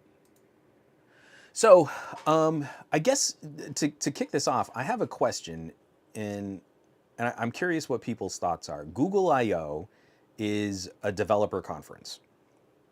We talk about software, we talk about services, we talk about platforms. This year, Google has done something a little bit different. I feel like there's been a conflict in previous years of Google I/O between developer conversations and enthusiast conversations. And a product category like Android, I think has actually gotten sort of the short end of the stick. So this year, Google did a one-off Android show. Actually, I can kind of show this stuff here. There we go. So before Google I/O, there was the Android Show I/O edition. And this kind of helped describe some of the things that are coming to Android. Obviously, a ton of it is stupid AI stuff, but I was interested in seeing the new look of Material Design 3 Expressive. It does look like Google is taking to heart all of the manufacturer skins that have revamped their animation engines. Where people would have complained about OnePlus and Oppo making their animations more fluid and bouncy and springy, well, now Google is going to be building that directly into Material Design. And I like seeing that. Every Android manufacturer is finding some method of manipulating the flow of notifications so that they might look a little more like Dynamic Island, like an iPhone, which I kind of hate. But now, Material Design is going to be incorporating more of those kinds of ideas, layout, and organization so that you don't need to turn to the full weight of a manufacturer's skin.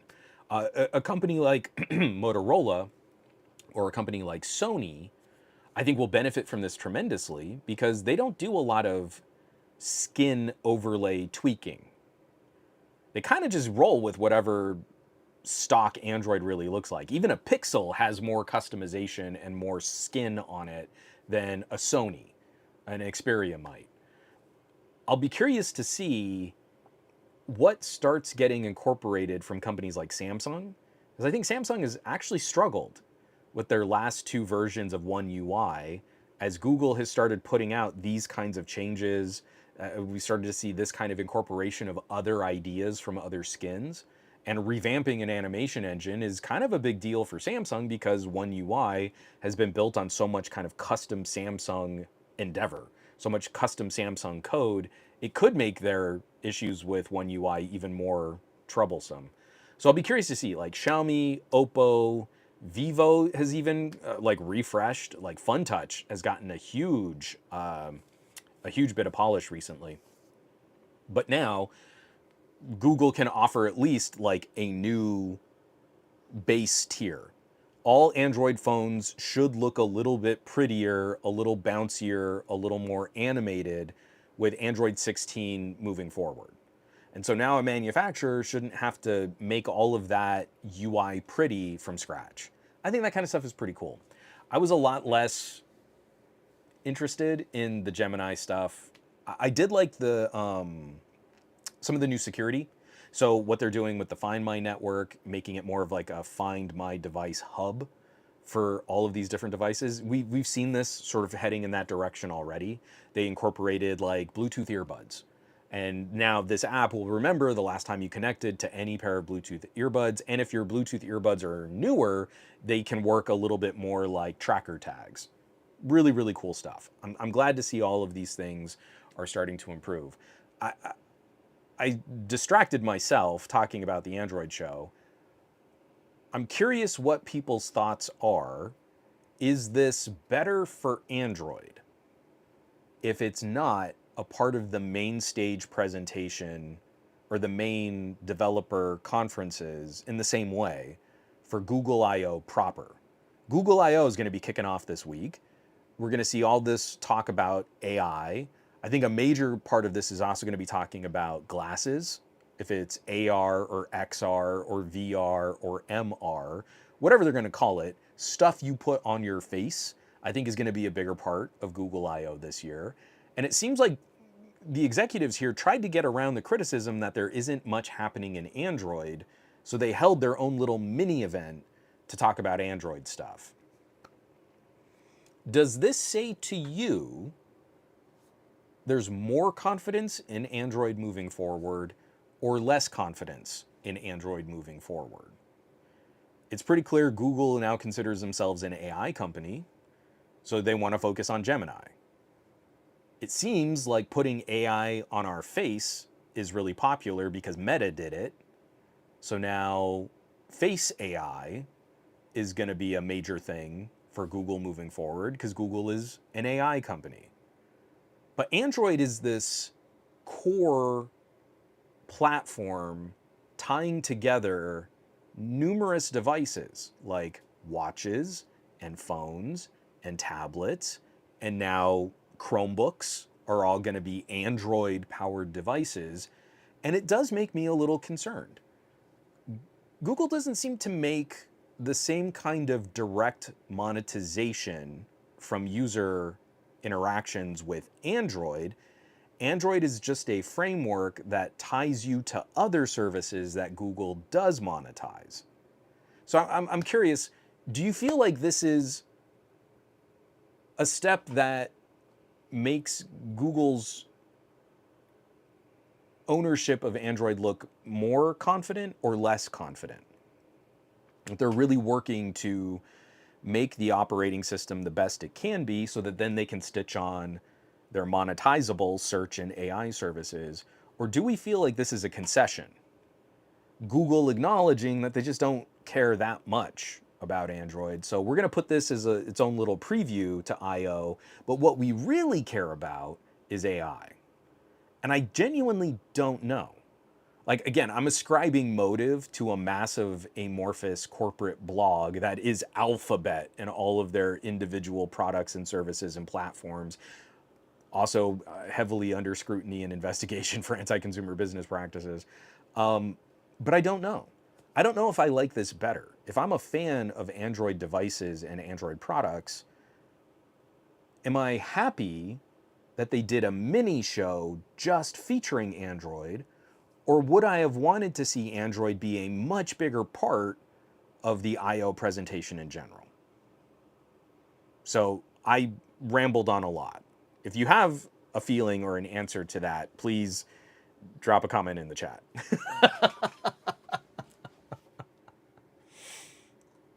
So,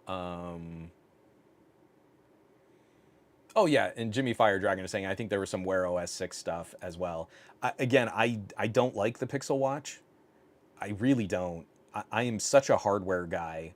I like my Tick Watch, and I know the Tick is going to be one of the last supported devices that you can wear on your wrist. I really like my OnePlus watch. I still think that's the best Android watch you can buy. You know what's funny is I've been getting a lot of really negative comments on my OnePlus Watch 3 review recently. Like, it was 5 or 6 comments over the last week that were all like, doesn't matter how much you talk about how good the hardware is and how great the battery life is, it's still Chinese garbage. And I'm like, whoa, okay. That kind of came out of nowhere. Like, this video has been out for a bit. It's been out for a while. So I'm really not quite sure what to make of that. But for some reason, people are kind of brigading on that. Not brigading. It's like, I'm talking about a half dozen comments, but they all hit like in a very short period of time. And then also like, they all hit with like kind of allusions to the Pixel Watch or the Galaxy Watch being a better option. So I don't know where this like anti-OnePlus sentiment is coming from, but it's just kind of weird. When I can see Wear OS 6 on my OnePlus watch, I'll be interested to see what they can do. I'd also just be really happy to see maybe a UI that doesn't look very similar to the Apple Watch. Like, I don't love that the app drawer is that collection of applets, little app dots that looks exactly like what Apple is doing with the Apple Watch. Oh, look, this grid. But it is what it is. I don't I don't really care about the watch for that. I care about the watch that I get multiple days of battery life without having to disable anything or put it into power saver mode.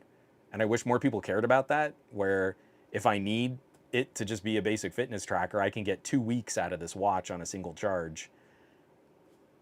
I don't know. I feel like that should be a bigger deal than, well, now the new widgets look better on round screens. Okay. Yeah, that's good.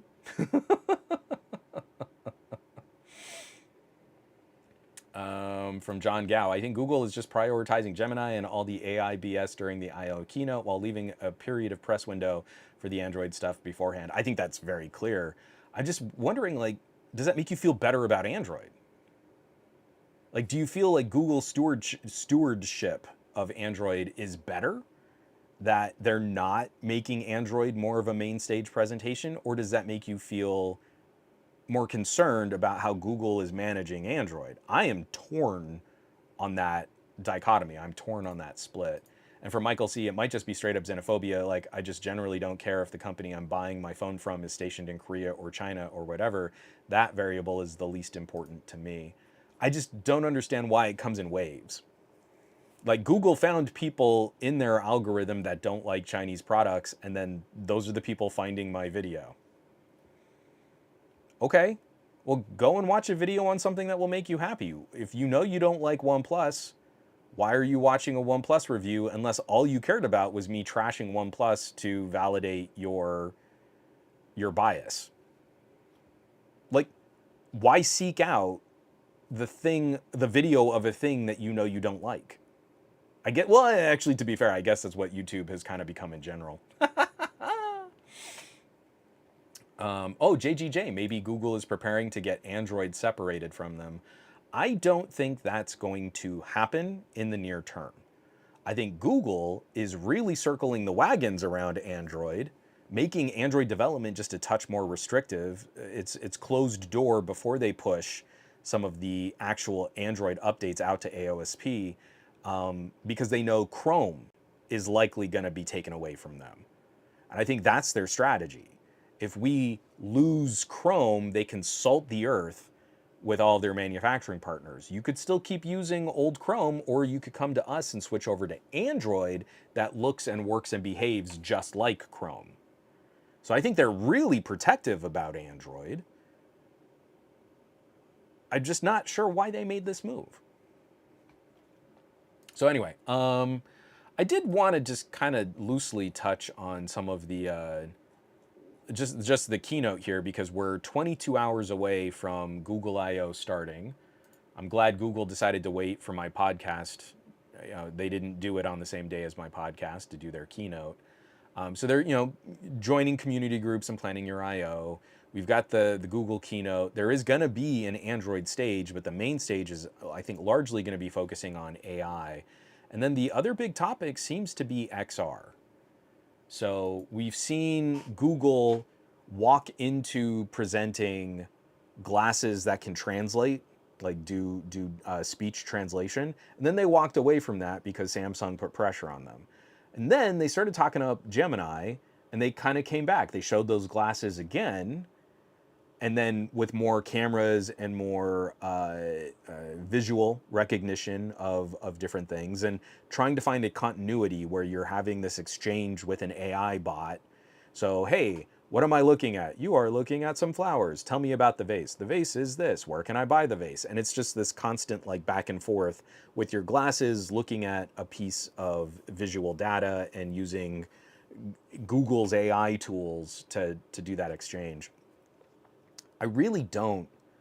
I'm just never been the guy who needed to do that kind of search frequently. After I showed it off in a video, I don't know that I've used Circle to search since. And that's me. I know that's me. I know a lot of people love this idea of something is on my phone screen and I can circle it and find more information on it. And I don't know why that has never appealed to me.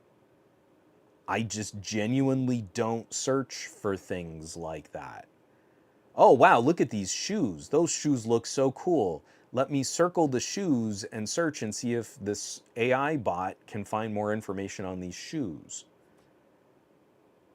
And I know I'm not a sneakerhead, but I guess I don't know. It hasn't been something I've ever been that interested in. But I am very interested in the future of glasses, what we put on our face to navigate the world around us.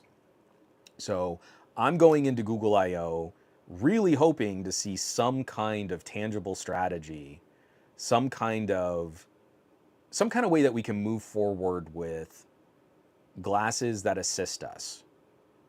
If it's to reduce notification spam, if it's to help with navigating and with directions, if it's, covering speech to text, transcription, language translation. These are all the things that I am really positive on. I love the different glasses that I've been playing with to just move my smartwatch up to eye level and interact with data more organically.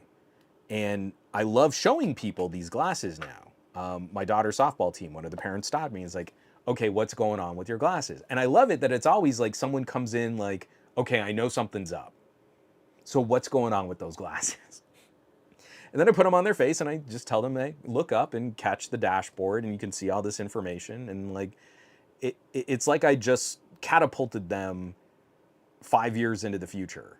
That they did not know that this was already capable today. I wrote an editorial on my Evan Realities. They definitely are having some teething pains right now, and I hope the company can kind of address that with some future updates and some polish. But the idea is sound, and the idea has been practical and accessible for a long time now. And I really feel like that is really what moves us. Get more people used to interacting with optics on their face, and then you can start building up even more from there. I mean, Meta glasses showed us you don't even need the screens. People seem to love their Meta Ray-Bans, and those just are audio. So if you can already have that kind of a simplified experience, just talking or just catching audio from a product, then adding a simple waveguide to display information is actually a pretty huge step forward. That's a really big step. So I'll be curious to see what Google actually feels comfortable talking about, because I think this will now be 3 years, or is it 4 years, since we saw the first implementation, that first like teaser of people putting glasses on their face and getting like translation. Like that was one of their first teaser demos. It was 3 or 4 years ago, and I can't remember how far back it was now. But then kind of nothing. Like it's just been sort of a project, but with no consumer-facing accessibility.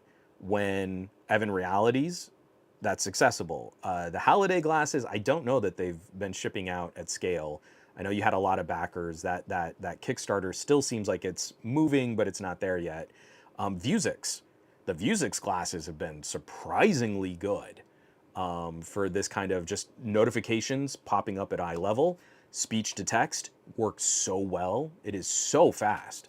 It's really clean. So Google really does need to show that they've got a practical plan. They are behind tiny little boutique companies that are really shipping products out to consumers. Like you can go and buy a Vuzix dev kit right now. It's like $400. And that's not a ridiculous amount of money to spend on a pair of glasses with waveguide optics in them. You get a reasonable, a really solid turn-by-turn navigation, notification, speech to text. They have translation tools built in. It's pretty complete. So what does Google show us that you can't already accomplish with a product you can really buy today.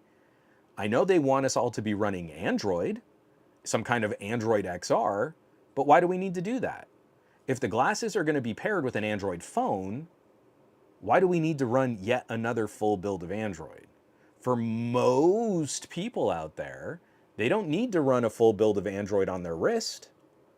That's the stuff that gets used the least, I keep hearing in the comments on my videos. They'd be fine with an RTOS fitness tracker that just talks to their Android device. So what is the benefit of me getting yet another full-fledged Android computer on my face that's going to radically reduce battery life, and it still has to talk to my phone to get all the information off my phone to really make it through a day of distributed notifications and accessibility and online activity? So anyway, I'm now wildly wildly off topic here. Google I/O is going to start 20 hours from when I finish recording this podcast, and I guess we'll start getting answers to those questions. We'll talk about that next week, if we're impressed by Google's strategies here or not. I really want to see what Google can do to move forward on face computers. I think it is critical that we figure out how to take these next steps, and that will be one of the next avenues of manufacturing, of accessibility, of consumer electronics. If you're not playing with them already, you're kind of missing out on some wild experiences.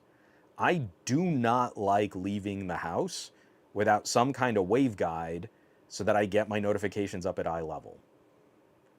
It's worth it for me, literally just for notifications. And everything else is just gravy. It's just the icing on that really moist, delicious cake.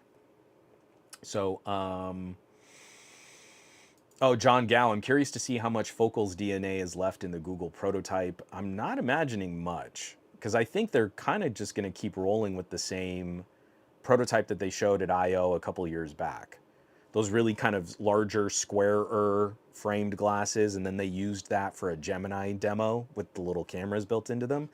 I don't know that we're going to see that Focal's style strategy. I really think Google wants to try and sell you a pair of glasses that have a smartwatch built into them.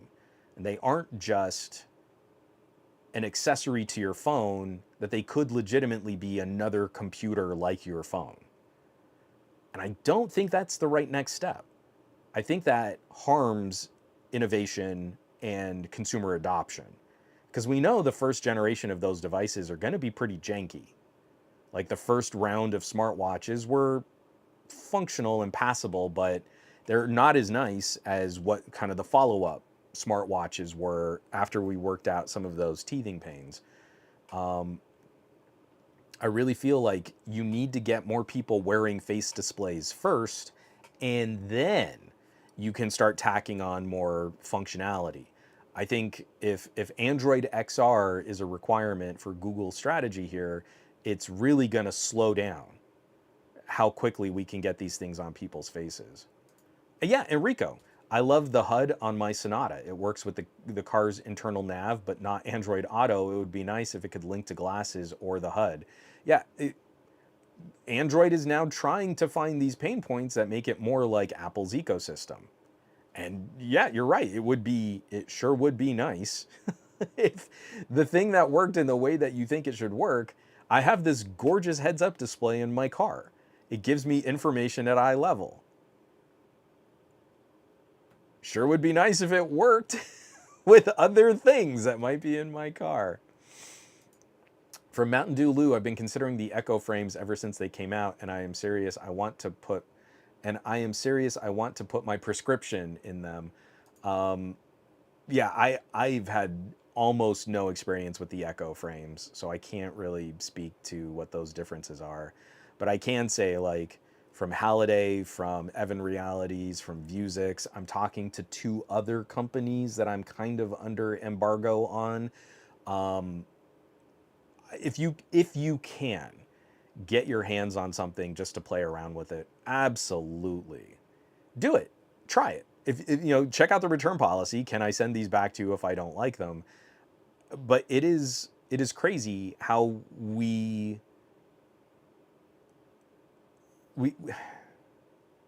how few people really understand what is possible.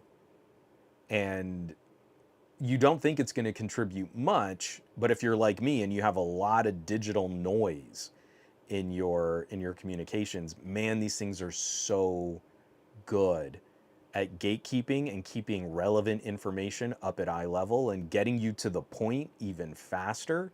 I'm walking around a grocery store and my wife is texting me saying like, "Oh yeah, I completely forgot. Can you pick up salt? We were just out of salt." Like I don't have to sit there and like look at my watch or put down my basket and pull out my phone. Popped up at eye level and I went and got salt. Like it's great. So Mountain Dew Lou, give it a spin. If you can find something, play with it.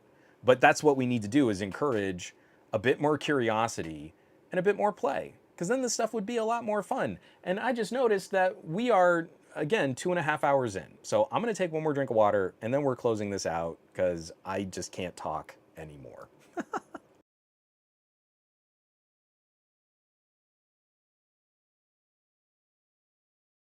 Okay, so Google I/O kicking off tomorrow. We'll definitely have a follow up on that. I'm hoping to have some more accessory videos out that no one will watch. And I'm debating whether or not maybe I just put them on Patreon and just leave them there.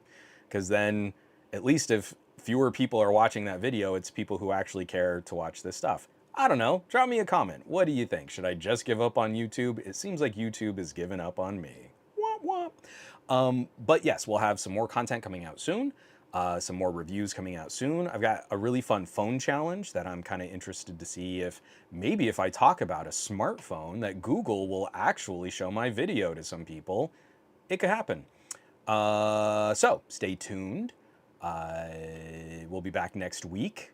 And yeah, I think that's the gig. So let's go ahead and put a pin in it, folks. I hope everybody has a fantastic week out there. I hope you do awesome with your technology. I hope you are awesome with your technology. And I'll catch you back here next week for another episode of the Monday Morning Tech Chat Show on the SGGQA podcast channel. Be safe. Take care of yourselves so you can keep taking care of others and be that amazing tech neighbor I know you to be. Catch you back next week.